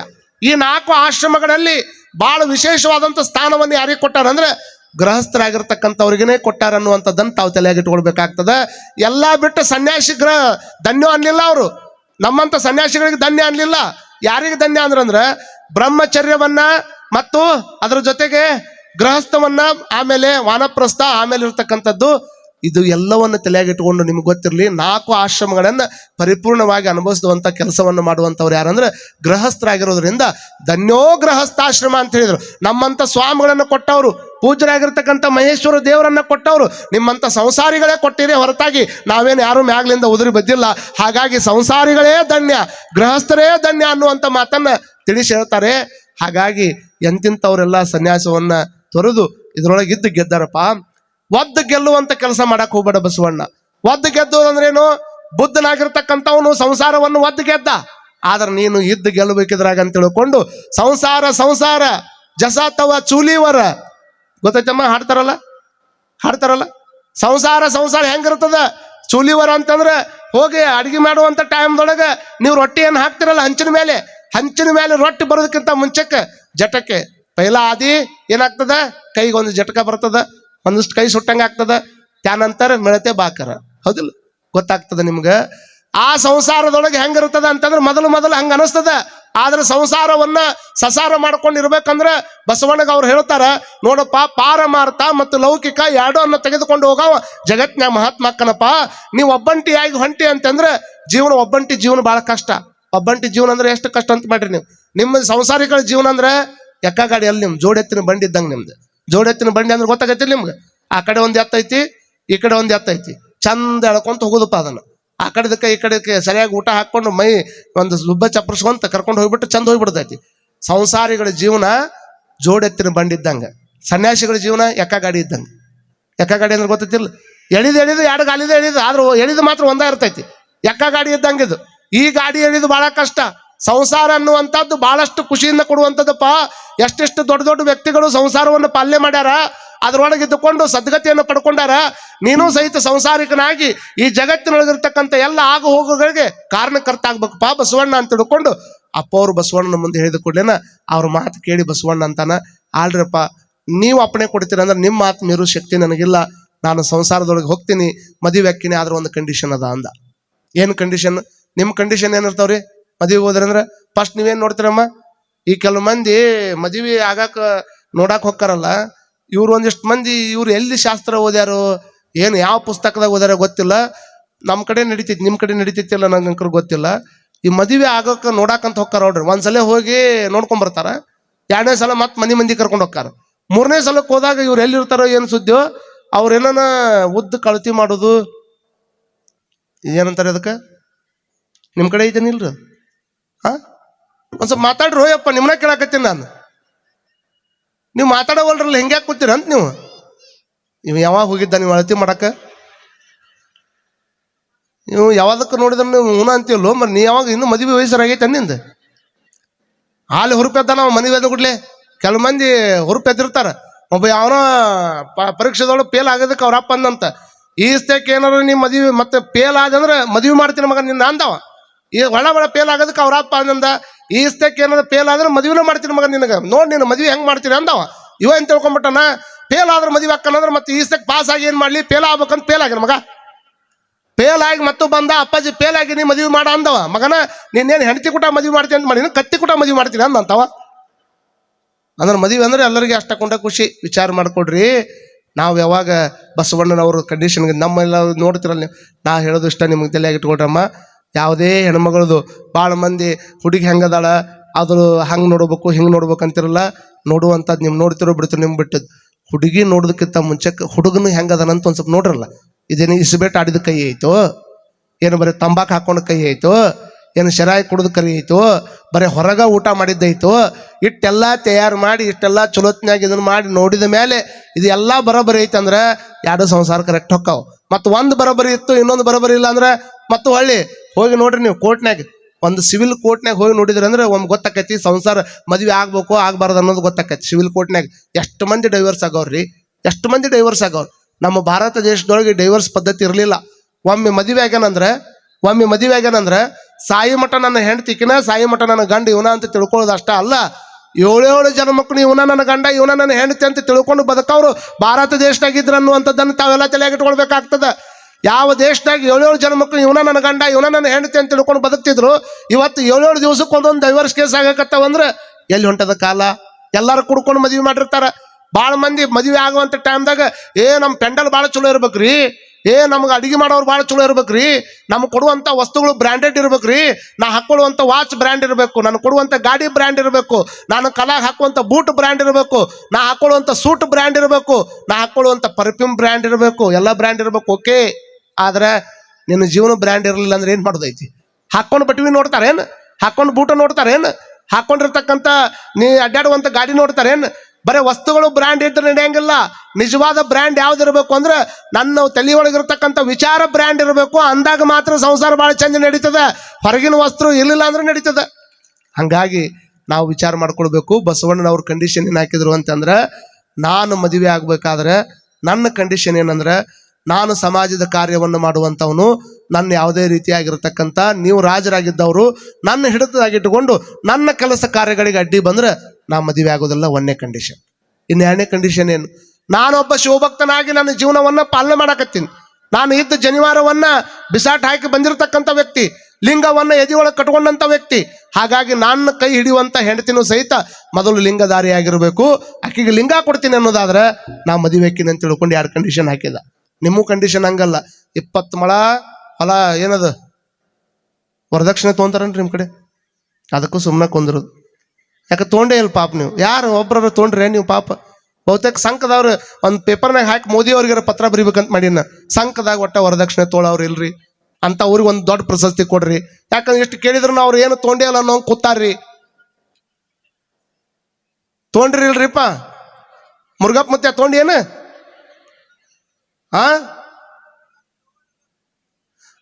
ಅವ ಚಂದ ಹೇಳಕತ್ತಾನ, ಅಜ್ಜಾರ ನೀವು ಕೇಳಿದಕ್ಕೆ ಯಾಕಿಲ್ಲ ಅಂದ್ರೆ ತಗೊಂಡು ಕೂತೀವಿ ನಾವು, ಅದಕ್ಕೆ ನಾವು ಹೇಳಕ್ ಬಾಯಿ ಇಲ್ಲಾರ್ದಂಗೆ ಆಗೈತಂತೆ. ಅದನ್ನ ಹೇಳಿದಕ್ಕಾರ ಹೊಡ್ರಿ, ಒಂದು ಚಪ್ಪಾಳಿ ಹೊಡ್ರಿ. ಕರೆನ ಹೇಳಿದಲ್ಲ ಅಂತೆ. ನೀವು ಎದಕ್ಕೆ ಎದ್ದು ಹೊಂಟ್ತೀರಿ ಯಜಮಾನ್ರೆ? ನೀವು ವರದಕ್ಷಿಣೆ ಅಂದ್ಬಿಡ್ಲಿ ಎದ್ದು ಹೊಂಟ್ರಲ್ಲ, ಅದು ನನಗೆ ಬೇಜಾರಾಗತ್ತೈತಿ. ಹೆಂಗ್ರೆ ಅಲ್ಲ, ಈಗ 5ನೇ ಸಲ ಎದ್ದು ಹೋಗೋದು. ದಯಮಾಡಿ ಒಂದು ಸ್ವಲ್ಪ ಸ್ಟೇಬಲ್ ಆಗಿ ಕುಂದ್ರಿ, ವಿಚಾರ ಮಾಡ್ಕೊಳ್ರಿ. ನಾವು ವರದಕ್ಷಿಣೆ ತಗೊಂಡು ಭಾಳ ಮಂದಿಗೆ ಗೊತ್ತಿರಲಿ ನಿಮ್ಗೆ, ಯಾವ್ದಾದ್ರು ಒಂದು ದನದ ವ್ಯಾಪಾರಕ್ಕೆ ಹೋದ್ರೆ, ದನದ ವ್ಯಾಪಾರ ಮಾಡಕ್ ಹೋದ್ರೆ ನಿಮ್ ಕಡೆ ಮಾಡ್ತಾರಿಲ್ಲ ಗೊತ್ತಿಲ್ಲ, ಕರ್ನಾಟಕದಾಗ ಮಾಡ್ತಾರೆ. ಬಾಯಿ ಬಿಟ್ಟು ವ್ಯಾಪಾರ ಮಾಡಂಗಿಲ್ಲ. ವಸ್ತ್ರ ಮುಸ್ತಾರ, ವಸ್ತ್ರ ಟವಲ್ ಹಾಕಿ ಅಲ್ಲೇ ಬಳ್ಳಿನ ಮೇಲೆ ಇಷ್ಟು ಅಂತ ತಿಳ್ಕೊಂಡು ವ್ಯಾಪಾರ ಮಾಡ್ತಾರೆ. ಒಂದು ದನದ ವ್ಯಾಪಾರ ಮಾಡಕ್ ಹೋದ್ರೆ, ಒಂದು ಆಕಳದ ವ್ಯಾಪಾರ ಮಾಡಕ್ ಹೋದ್ರೆ, ಒಂದು ಎತ್ತಿನ ವ್ಯಾಪಾರ ಮಾಡಕ್ ಹೋದ್ರೆ, ಎತ್ತು ವ್ಯಾಪಾರ ಮಾಡ್ಬೇಕಾದ್ರೆ ಮುಚ್ಚಿ ಮಾಡ್ಬೇಕಂತಾರ, ದನದ ವ್ಯಾಪಾರ ಮಾಡ್ಬೇಕಾದ್ರೆ ಮುಚ್ಚಿ ಮಾಡ್ಬೇಕಂತಾರ. ಬಾಯಿ ಬಿಟ್ಟು ಹೆಸರು ಹೇಳಾರ್ದಂಗ ಬಟ್ಟಿನ ಸನ್ನಿ ಮೇಲೆ ಅದನ್ನ ಮುಚ್ಚಿ ವ್ಯಾಪಾರ ಮಾಡ್ಬೇಕು ಅನ್ನೋದು ಗೊತ್ತೈತಿ. ಒಂದು ಮನೆ ಕನ್ಯೆ ತಗೊಂಡ್ಬರ್ಬೇಕಾದ್ರೆ ಬಾಯಿ ಬಿಟ್ಟು ನನಗೆ ಅಷ್ಟು ಬೇಕು, ನನಗೆ ಕಾರ್ ಬೇಕು, ನನಗೆ ವಾಚ್ ಬೇಕು, ನನಗೆ ಅರಿವು ಬೇಕು, ನನಗೆ ಬಂಗಾರ ಬೇಕು, ನನಗೆಲ್ಲ ಆದ್ಮೇಲೆ ಹೊಲ ಬೇಕು, ಇಷ್ಟೆಲ್ಲ ಆದ್ಮೇಲೆ ಮತ್ತೆ ತಾಳಿ ಕಟ್ಟು ಮುಂದೆ ಮತ್ತೊಂದು ಏನು ನ್ಯಾವ ತೆಗೆದು ಅವತ್ತು ಅದು ಬೇಕಂತ ತಿಳ್ಕೊಂಡು ಇಸ್ಕೊಂಡು ತಾಳಿ ಕಟ್ಟಿ ಆಕಿಗೆ ಉಣ್ಣು ತಾಟಕ್ಕಿಂದು ಮಲಗ ಕಾಟಕ್ಕಿಂದು ಆಕಿಗೆ ನೀ ತಾಳಿ ಕಟ್ಟಿ ಆಕಿನ ಮನೆಗೆ ಬರಮಾಡ್ಕೊಳ್ಳೋದಕ್ಕಿಂತ ಅಷ್ಟೆಲ್ಲ ಕೊಟ್ಟು ಅವಳ ನಿನಗೆ ತಾಳಿ ಕಟ್ಟಿ ನಿನ್ನ ಆಕಿನ ಮನೆಗೆ ಕರ್ಕೊಂಡು ಹೋಗ್ಬಿಟ್ರೆ ಭಾಳ ಚಲೋ ಆಕೈತೆ ಅಂತ ನಾ ಹೇಳಕತ್ತೀನಿ. ಇಟ್ಟು ಹೇಳಿದ್ರೆ ಚಪ್ಪಾಳಿ ಹೊಡಿಬಿಡ್ರಿ ಅಂದ್ರೆ ನೀವು ಗಟ್ಟುಳವ್ರ. ನೀವು ಅದು ಅಜ್ಜಾರ ಇವೆಲ್ಲ ನಡೆಯಂಗಿಲ್ಲ ಬಿಡ್ರಿ ಅಜ್ಜಾರ ಅಂತ ಇವ್ರು ಅಂತಾರೆ. ಪಾಪ ಕಾರಣ ಏನು ಅಂತಂದ್ರೆ ಸಹಜವಾಗಿ ಪರಮಾತ್ಮ ಕೊಟ್ಟಿರ್ತಕ್ಕಂಥ ಇದ್ರೊಳಗೆ ಬಸವಣ್ಣನವ್ರು ವರದಕ್ಷಿಣೆ ಕೇಳಿಲ್ಲ, 2 ಮಾತು ಕೇಳಿದ್ರು. ಎಲ್ಲದಕ್ಕೂ ಹೂನಪ್ಪ ಅಂತ ತಿಳ್ಕೊಂಡು ಹೇಳಿದ್ರು. ಹೂ ಅಂತ ತಿಳ್ಕೊಂಡು ಹೇಳಿ ಬಸವಣ್ಣನವರ ಅದ್ಭುರಿಯಾಗಿರ್ತಕ್ಕಂಥ ಮದುವೆಯನ್ನ ಭಾಳ ದೊಡ್ಡ ಪ್ರಮಾಣದೊಳಗೆ ಇದನ್ನು ಮಾಡಿ ಸಿಕ್ಕಾಪಟ್ಟಿ ಮಂದಿ ಕರೆಸಿ ಹಿಂಗೆ ಅದ್ಭುರಿಯಾಗಿ ಮಾಡ್ಬೇಕಂತ ತಿಳ್ಕೊಂಡು ಹಂಗೆ ಮಾಡಲಿಲ್ಲ. ಸರಳವಾಗಿರತಕ್ಕಂತಹ ವಿವಾಹವನ್ನು ಮಾಡಿ ಬಡವರಿಗೆಲ್ಲರಿಗೂ ಪ್ರಸಾದವನ್ನು ಮಾಡುವಂಥ ಪ್ರಯತ್ನವನ್ನು ಮಾಡಿ ಇಲ್ಲೇ ನಿಮ್ಮ ಮಹಾರಾಷ್ಟ್ರದೊಳಗೆ ಒಬ್ಬ ಶ್ರೀಯಾ ಮನೋತ್ ಅನ್ನುವಂಥ ಒಬ್ಬ ಹೆಣ್ಮಗಳ ತನ್ನ ಮದುವೆ ಆಗೋ ಟೈಮ್ದೊಳಗೆ ಇಬ್ರು ಗಂಡ ಹೆಂಡತಿ ಮಾತಾಡ್ಕೊಂಡ್ರಂತ. ಹಿಂಗೆ ಮಾತಾಡ್ಕೋಬೋದಲ್ಲ ಜೀವನದಾಗ, ಹಿಂಗೂ ಮಾತಾಡ್ಕೋಬೋದು. ಮದುವೆ ಆಗೋ ಟೈಮ್ದಾಗ ಮಾತಾಡ್ಕೊಂಡ್ರು. ಹೇಗೆ ಬಸವಣ್ಣನವರು ಸರಳ ವಿವಾಹವನ್ನು ಬಾಗೇವಾಡಿ ಒಳಗೆ ಮಾಡ್ಕೊತಾರಲ್ಲ, ಮಾಡ್ಕೊಂಡಾಗ ಗುರುಗಳಿದ್ರು, ಎಲ್ಲ ತಂದೆ ತಾಯಿಗಳಿದ್ರು, ಸರಳವಾದಂಥ ವಿವಾಹವನ್ನು ಮಾಡಾಕತ್ತಿದ್ರು. ಮಾಡುವಂಥ ಟೈಮ್ದೊಳಗೆ ಇದನ್ನು ನೋಡಿದ್ರೆ ನೆನಪಾಗ್ತದೆ. ಶ್ರೇಯಾ ಮನೋತ್ ಅನ್ನುವಂಥ ಒಬ್ಬ ಹೆಣ್ಮಗಳು ತನ್ನ ಮದುವೆ ಟೈಮ್ದೊಳಗೆ ಅವ್ರ ಅಪ್ಪಾಜಿ ಕರೆದು ಹೇಳ್ತಾಳಂತ, ಅಪ್ಪಾಜಿ ನಾನು ಮದುವೆ ಆಗೋ ರೊಕ್ಕವನ್ನು ನಾ ಬಡವ್ರಿಗೆ ಕೊಡ್ಬೇಕಂತ ಮಾಡೀನಿ, ನಿಮ್ಮ ಅಭಿಪ್ರಾಯ ಹೆಂಗ ಅಂತ. ಸರಳವಾಗಿ ನಾವು ಮದುವೆ ಹಾಕಿವಿ, ನನಗೆ ಖರ್ಚು ಮಾಡ್ಬೇಕಂತೇನು ಇಟ್ಟಿಲ್ಲ ಕೋಟಿಗಟ್ಟಲೆ ರೊಕ್ಕನ, ಅದನ್ನು ಬಡವರಿಗೆ ಹಾಕಿ ಕೊಡ್ತೀನಿ, ಹೆಂಗೆ ಮಾಡಲಿ ಅಂತ ಕೇಳಿದ್ರೆ ಶ್ರೇಯಾ ಮನೋದ್ ಅನ್ನುವಂಥ ಹೆಣ್ಮಗಳ ತಂದೆ ಎಷ್ಟು ದೊಡ್ಡವಂದ್ರೆ ನಿಮಗೆಲ್ಲ ಆಶ್ಚರ್ಯ ಅನ್ನಿಸ್ಬೋದು. ಆಯ್ತಮ್ಮ ನಿನ್ನ ಮನಸ್ಸು ಹೆಂಗೆ ಬರ್ತದೆ ಹಂಗೆ ಮಾಡು ಅಂತ ತಿಳ್ಕೊಂಡು ಹೇಳಿದ್ರು. ಹೇಳಿದ ಕೂಡಲೇನ ಯಾರು ಕುಡಿಯೋದಿಲ್ಲ, ಯಾರು ಬಡತನದ ರೇಖೆಯಿಂದ ಕೆಳಗದಾರ, ಯಾರಿಗೆ ಮಕ್ಕಳ ಫೀಸ್ ಕಟ್ಟಕ್ಕಾಗೋದಿಲ್ಲ, ಯಾರಿಗೆ ಇರೋದಕ್ಕೆ ಸರಿಯಾದ ಮನೆ ಇಲ್ಲ, ಸ್ವತಃ ಮದುವೆ ಆಗುವಂಥ ಗಂಡ ಹೆಂಡತಿ ಕೂಡಿ ಹೋಗಿ ಎಲ್ಲಾರ ಮನೆಯನ್ನ ಇನ್ಸ್ಪೆಕ್ಷನ್ ಮಾಡಿಕೊಂಡು ಪ್ರತಿ ಮನೆಗೆ ಹೋಗಿ ಅವ್ರನ್ನ ಕೇಳ್ಕೊಂಡು ಬರ್ಕೊಂಡು ಬರ್ತಾರೆ. ಎಷ್ಟು ಮನೆ ಅಕ್ಕವಂದ್ರೆ ಸುಮಾರು 108 ಮಂದಿಗೆ ಅಂತ ಒಂದು ವ್ಯವಸ್ಥೆ ಬೇಕನ್ನೋದು ಗೊತ್ತಾಗ್ತದೆ. ಅವ್ರ ಅಪ್ಪಾಜಿ ಮುಂದೆ ಬಂದು ಹೇಳ್ತಾರ, 108 ಮಂದಿಗೆ ನಾನು ನೋಡ್ಕೊಂಡು ಬಂದೀನಿ, ಅವ್ರಿಗೆಲ್ಲ ಮನೆ ಭಾಳ ಅವಶ್ಯಕತೆ ಐತಿ, ಅಪ್ಪಾಜಿ 108 ಮನೆ ಕಟ್ಟಿಸ್ಕೊಡೋಣ ಅಂತಂದ್ರೆ ಅವರಪ್ಪ ಎಷ್ಟು ದೊಡ್ಡವಂದ್ರೆ, ಮಗಳ ನೀನ ಹೋಗಿ ಅಷ್ಟೆಲ್ಲ ಮಾಡಿ ಬಂದಿ ಅಂದ್ರೆ 108 ಅಲ್ಲ ಇನ್ನೂ 8 ಸೇರಿಸಿದ್ರು ಮಾಡಿ ಕೊಡಕ್ಕೆ ನಾ ರೆಡಿ ಇದ್ದೀನಿ ಅಂತ ತಿಳ್ಕೊಂಡು ಅವ್ರಿಗೆ ಹೋಗಿ ಹೇಳಿ ಬಾ ಮನೆ ಕಟ್ಟಿಸ್ಕೊಡೋಣ ಅಂದಾಗ ಅವ್ರು ಕಾರ್ಡ್ ಕೈಯಾಗ ಹಿಡ್ಕೊಂಡು ಮದುವೆ ಕಾರ್ಡ್ ಹಿಡ್ಕೊಂಡು ದೊಡ್ಡ ಶ್ರೀಮಂತರ ಮನೆ ಬರಲಿಲ್ಲ ಹೇಳಾಕ. ನಮ್ಮ ಮಂದಿಗೆ ಭಾಳ ಮಂದಿಗೆ ಏನು ದೊಡ್ಡ ಸ್ಥಳ ತೋರಿಸ್ತಾರೆ. ಕೆಲವು ಮಂದಿ ಫಸ್ಟ್ ಹೋಗೋದು ಯಾರ ಹತ್ರ, ದೊಡ್ಡವ್ರ ಹತ್ರ ಹೋಗೋದು, ಅಲ್ಲಿ ಹೋಗೋದು ಅವ್ರ ಕೈಯಾಗ ಕೊಡೋದು. ಅಂದ್ರೆ ನಾವು ಮತ್ತೆ ತಮ್ಮ ಅಣ್ಣ ತಮ್ಮ ಮನ್ಯಾಗಿದ್ದವರು ಅವ್ರೊಂದು ಸ್ವಲ್ಪ ಬಡವ್ರು ಇದ್ವು ಅಂದ್ರೆ ಅವ್ರದ್ದು ಹಾಕಂಗಿಲ್ಲ. ಇವ ಯಾರು ಕುಟಾಗ ಅಡ್ಡಾಡಿರ್ತಾನಲ್ಲ, ತಮ್ಮ ಆಗಮನವನ್ನು ಬಯಸುವವರು MLA ಅವ್ರು ಬಂದ್ ಮಾಡಾಕತ್ತಾರ ಮದ್ವಿನ.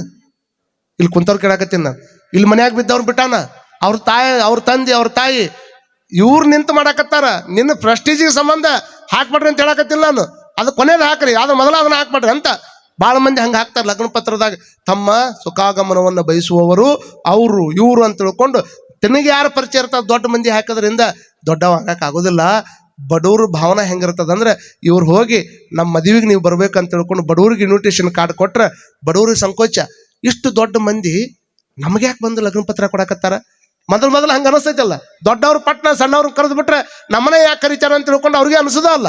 ಅವಾಗ ಎಲ್ಲರಿಗೆ ಹಂಗ ಅನಿಸ್ತು. ಅವಾಗ ಹಂಗ ಅನಿಸ್ದಾಗ ಅವಾಗ ಅವ್ರು ಅಂತಾರ ಏನೋ ಕರೆದಾರ ಹೋಗೋಣ ಅಂತ ತಿಳ್ಕೊಂಡು ಉಷ್ಟ್ರು ಕೂಡಿ ಮಾತಾಡ್ಕೊಂತಾರ. ಅವ್ರು ದೊಡ್ಡ ವ್ಯಕ್ತಿಗಳು ಬಂದು ನಮ್ಮ ಲಗ್ನಕ್ಕೆ ಕರೆದಾರ್ರಿ, ಮತ್ತು ಅವ್ರ ಹುಡುಗರು ಏನು ಒಯ್ಬೇಕು. ಈ ದೊಡ್ಡ ಮಂದಿ ನೋಡ್ರಿ ನೀವು ಮನಸ್ಸಿನಾಗ ವ್ಯತ್ಯಾಸ ಹೆಂಗಿರ್ತೈತಿ. ಈ ದೊಡ್ಡ ಶ್ರೀಮಂತರ ಮನ್ಯಾಗ ಮದುವೆ ನಡೆದಿತ್ತಂದ್ರೆ ಅರ್ಬಿ ಅಂಗಡಿಗೆ ಹೋಗ್ತಾರ. ಶ್ರೀಮಂತರ ಮನ್ಯಾಗ ಮದುವೆ ನಡೆದಾಗ ಅರ್ಬಿ ಅಂಗಡಿಗೆ ಹೋಗ್ತಾರ. ಅರ್ಬಿ ಅಂಗಡಿಯಾಗ ಹೋಗಿ ಎಲ್ಲಾ ಮಕ್ಕಳಿಗೆ ಅರ್ಬಿ ತಗೊಂತಾರ. ಲಾಸ್ಟ್ನಾಗ ಕಾರ್ನೊಳಗೆ ಮನ್ಯಾಗ ಅಡಿಗೆ ಕೆಲಸ ಮಾಡ್ತಿರ್ತಾಳೆ ಹೆಣ್ಮಕ್ಳು. ಅವಾಗ ನೆನಪಕ್ಕತಿ ಅಡಿಗೆ ಮಾಡುವಂತ ಹೆಣ್ಮಗಳು ಅಂತ ಬಿಟ್ಟು ಅಲ್ವಾ ಸಿರಿನ ಆಕಿಗೆ ಒಂದು ತೋಳು ನಡಿ ಅಂತ ತಿಳ್ಕೊಂಡು ಮಕ್ಕಳಿಗೆ ಬೀಗರಿಗೆ ಕೊಡೋರಿಗೆ ಎಲ್ಲಾ ತಗೊಂಡ ಮೇಲೆ ಮನ್ಯಾಗ ಅಡಿಗೆ ಕೆಲಸ ಮಾಡುವಂತ ಹೆಣ್ಮಗಳು ನೆನಪಕ್ಕತಿ.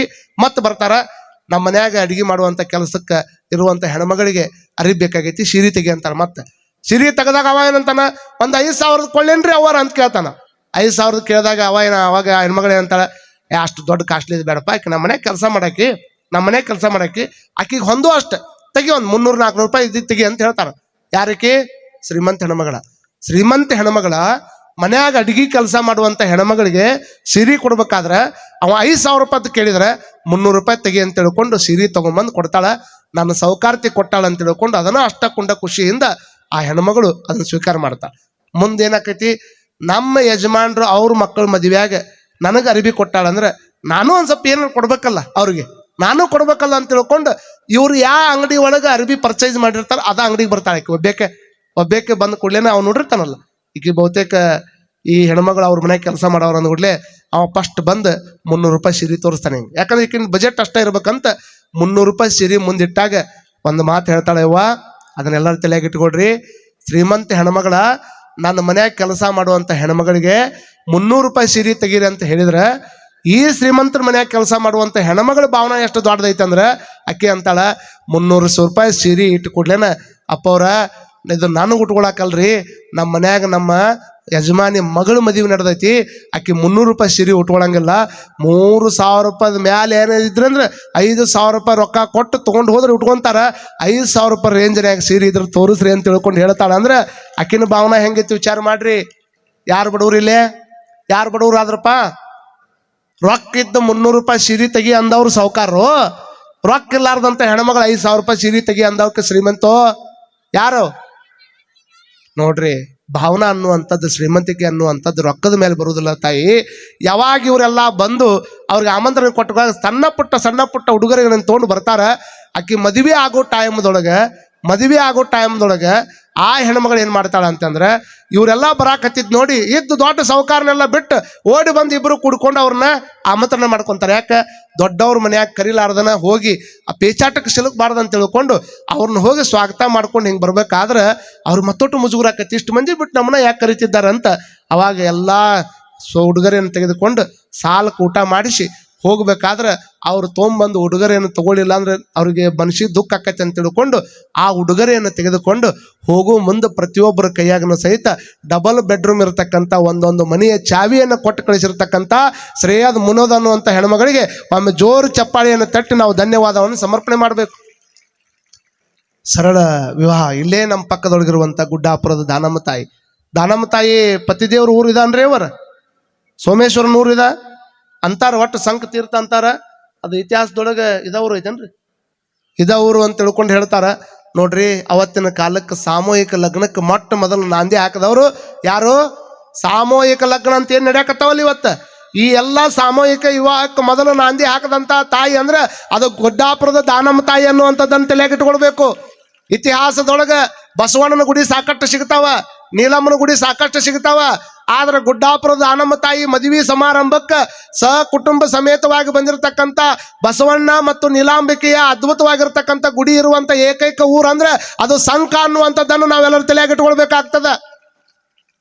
ಅವತ್ತಿನ ಕಾಲಕ್ಕೆ ಸಾಮೂಹಿಕ ವಿವಾಹವನ್ನು ಮಾಡೋದ್ರ ಮುಖಾಂತರವಾಗಿ ಅನೇಕ ಖರ್ಚು ವೆಚ್ಚಗಳನ್ನ ಉಳಿಸುವಂತ ಪ್ರಯತ್ನ ಮಾಡಿದ್ರು. 5,000 ಕೋಟಿ ರೂಪಾಯಿ ರೊಕ್ಕ ಖರ್ಚು ಮಾಡಿ ಮಾಡುವಂತ ಮದುವೆನೂ ನಾವು ನೋಡಿವಿ. 500 ರೂಪಾಯಿ ಖರ್ಚು ಮಾಡಿ 5,000 ರೂಪಾಯಿ ಖರ್ಚು ಮಾಡಿ ಮಾಡುವಂತ ಮದುವೆ ನೋಡಿವಿ. ಪ್ರೀತಿ ಇದ್ದಲ್ಲೇ ಅದಕ್ಕೆ ಬಾಂಧವ್ಯ ಇತ್ತು ಅಂತಂದ್ರೆ ಅದಕ್ಕೆ ರೊಕ್ಕ ಎಷ್ಟು ಖರ್ಚಾಕೈತಿ ಉಪಯೋಗ ಆಗೋದಿಲ್ಲ. ಹಾಗಾಗಿ ಅಪ್ಪ ಬಸವಣ್ಣನವರ ವಿವಾಹವನ್ನ ಅವತ್ತಿನ ದಿವಸ ಗುರುಕುಲದೊಳಗಿರ್ತಕ್ಕಂಥ ವ್ಯಕ್ತಿಯನ್ನು ಕರ್ಕೊಂಡು ಹೋಗಿ ಸಂಸಾರದೊಳಗೆ ಅವನು ಹಾಕಬೇಕು ಅನ್ನುವಂಥ ಕಾರಣಕ್ಕೆ ಸಂಸಾರದಿಂದ ಸದ್ಗತಿ ಐತಪ್ಪ, ಇದರೊಳಗನ ಇದ್ದುಕೊಂಡು ನೀವು ಮೋಕ್ಷವನ್ನು ಪಡ್ಕೋಬೇಕು. ಎಲ್ಲೇ ಇದ್ರೂ ಸಹಿತ ಏನೇ ಇದ್ರೂ ಸಹಿತ ನೀನು ಮಾತ್ರ ಸದಾ ಸಮಾಜ ಸೇವೆಯೊಳಗಿರಬೇಕು. ಕಪ್ಪಡಿ ಸಂಗಮನಾಥನನ್ನು ಮರಿಬೇಡ ಅಂತ ತಿಳ್ಕೊಂಡು ಗುರುಗಳು ಆತನನ್ನು ಬೀಳುಕೊಡುವಂಥ ಸಮಾರಂಭ ಬರ್ತದೆ. ಆ ಸಮಾರಂಭ ಹೇಗೆ ಬರ್ತದೆ? ಗುರುಗಳನ್ನ ಬಿಟ್ಟು ಹೋಗ್ಬೇಕಾದ್ರೆ ಮನಸ್ಸಿಗೆ ಎಷ್ಟು ನೋವಾಗ್ತದೆ. ಗಂಗಾಂಬಿಕೆ ಬಂದ ನಂತರದಲ್ಲಿ ಬಸವಣ್ಣನವ್ರ ಜೀವನದಾಗ ಏನು ಬದಲಾವಣೆ ಆಗ್ತದೆ, ಇಬ್ಬರೂ ಕೂಡ್ಕೊಂಡು ಹೆಂಗೆ ಬದುಕ್ತಿದ್ರು ಅನ್ನುವಂಥ ವಿಚಾರವನ್ನು ನಾಳೆ ದಿವಸ ಹೇಳ್ತೀವಿ. ಇವತ್ತಿನ ದಿವಸ ನಿಮ್ಗೊಂದು ಹಂಗ ಸಣ್ಣ ಮಾತು ಹೇಳ್ತೀನಿ. ಮದುವೆ ಆದ ಕೂಡಲೇನ ಅತ್ತಿ ಸೊಸಿ ಜಗಳದಾವನ್ರಿ ನಿಮ್ಮೂರಾಗ? ಒಟ್ಟ ಅತ್ತಿ ಸೊಸಿ ಜಗಳಾಡಿಲ್ಲನ್ರಿ ಅವ ನಿಮ್ಮೂರಾಗ? ನಾಳೆ ಪ್ರವಚನಕ್ಕೆ ಬರ್ಬೇಕಾದ್ರೆ ಅತ್ತಿ ಸೊಸಿ ಕೂಡೇ ಬರ್ರಿ, ಅವ್ರದ್ದು ವಿಚಾರ ಹೇಳೋದೇನು ನಾ ಇಲ್ಲಿ. ಅತ್ತೆ ಹೆಂಗಿರ್ಬೇಕು, ಸೊಸಿ ಅಂದ್ರೆ ಹೆಂಗಿರ್ಬೇಕು?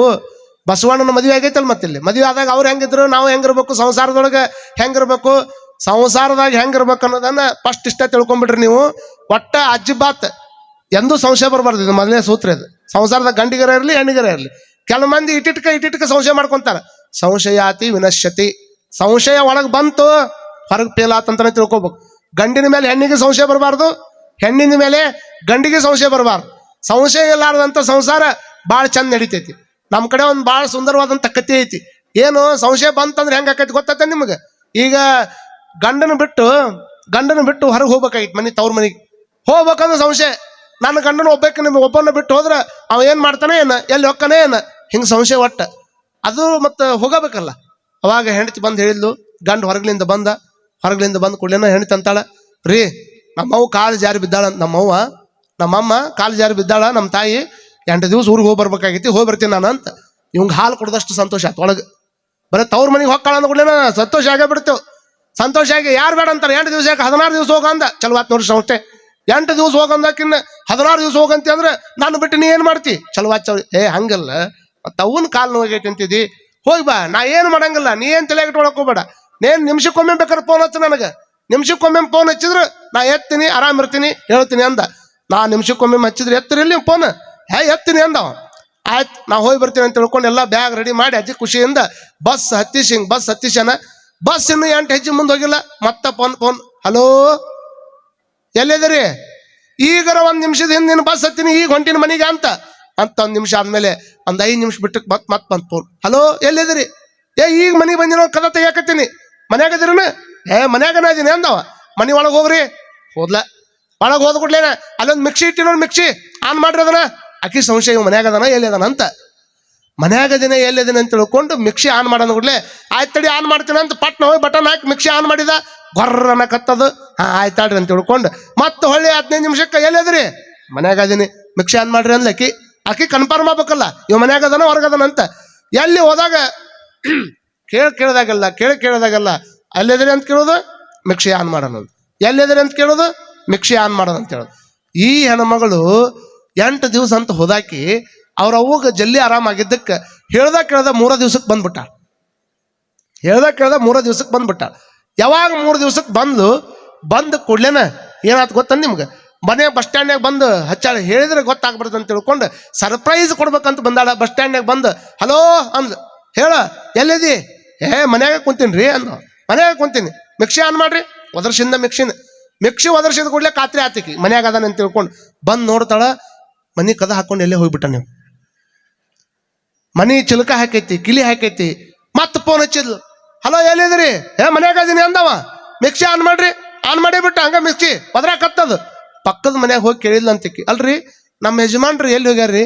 ಏನು ಹೊರಗೆ ಕದ ಹಾಕೊಂಡು ಹಿತ್ತಲು ಬಾಗಲಾಗ ಹಾಸಿ ಒಳಗೆ ಕುಂತ್ಗಿಂತಾರೋ ಏನೋ, ಮತ್ತೆ ಎಲ್ಲರೂ ಹೋಗ್ಯಾರ ನೀವು ನೋಡ್ರಿ ಅಂತ ಅಂದಾಗ ಪಕ್ಕದ ಮನೆಯವ್ರು ಹೇಳಿದ್ರಂತ, ನೀ ಏನು ಬಸ್ ಹತ್ಕೊಂಡು ಏನು ಹೋದಲ್ಲವ, ಅವಾಗ ಮಿಕ್ಸಿ ತಗೊಂಡು ಹೆಗಲ ಮೇಲೆ ಇಟ್ಕೊಂಡು ಹೋದಾವ, ಇನ್ನೂ ಬಂದೇ ಇಲ್ಲ ಅಂತ ಹೇಳಿದ್ರು ಅವ್ರು. ಇವ್ ಗೊತ್ತಾಗಿ ಈಕಿನ ಬಸ್ ಹತ್ತಿದ ಕೂಡಲೇ ಮಿಕ್ಸಿ ತಲೆ ಮೇಲೆ ಇಟ್ಕೊಂಡು ಹೋಗ್ಯಾಬಿಟ್ಟ ಇವನು. ಮತ್ತೇನಾಗಿರ್ಬಾರ್ದು ಲೆಕ್ಕ ಹಾಕ್ರಿ ಅವ್ರ ಸಂಸಾರದೊಳಗೆ ಸಂಶಯ ಇತ್ತಂದ್ರೆ ಭಾಳ ಕಷ್ಟ ಆಗ್ತಾವ. ಆದ್ರೆ ಬಸವಣ್ಣನವ್ರ ಸಂಸಾರ ಹೆಂಗಿತ್ತು? ಗಂಡ ಶಿವಲಿಂಗ ದೇವರ ಭಕ್ತ, ಹೆಂಡತಿ ಮಾರಿ ಮಾಸಣೆ ಭಕ್ತೆ, ಗಂಡ ಕೊಂಬುದು ಪಾದೋದಕ ಪ್ರಸಾದ, ಹೆಂಡತಿ ಕೊಂಬುದು ಸೂರ್ಯ ಮಾಂಸ, ಭಾಂಡ ಭಾಜನ ಶುದ್ಧವಿಲ್ಲದವರ ಭಕ್ತಿ, ಹೆಂಡದ ಮಡಿಕೆಯ ಹೊರಗೆ ತೊಳೆದಂತೆ ಕೂಡಲ ಸಂಗಮ ದೇವ.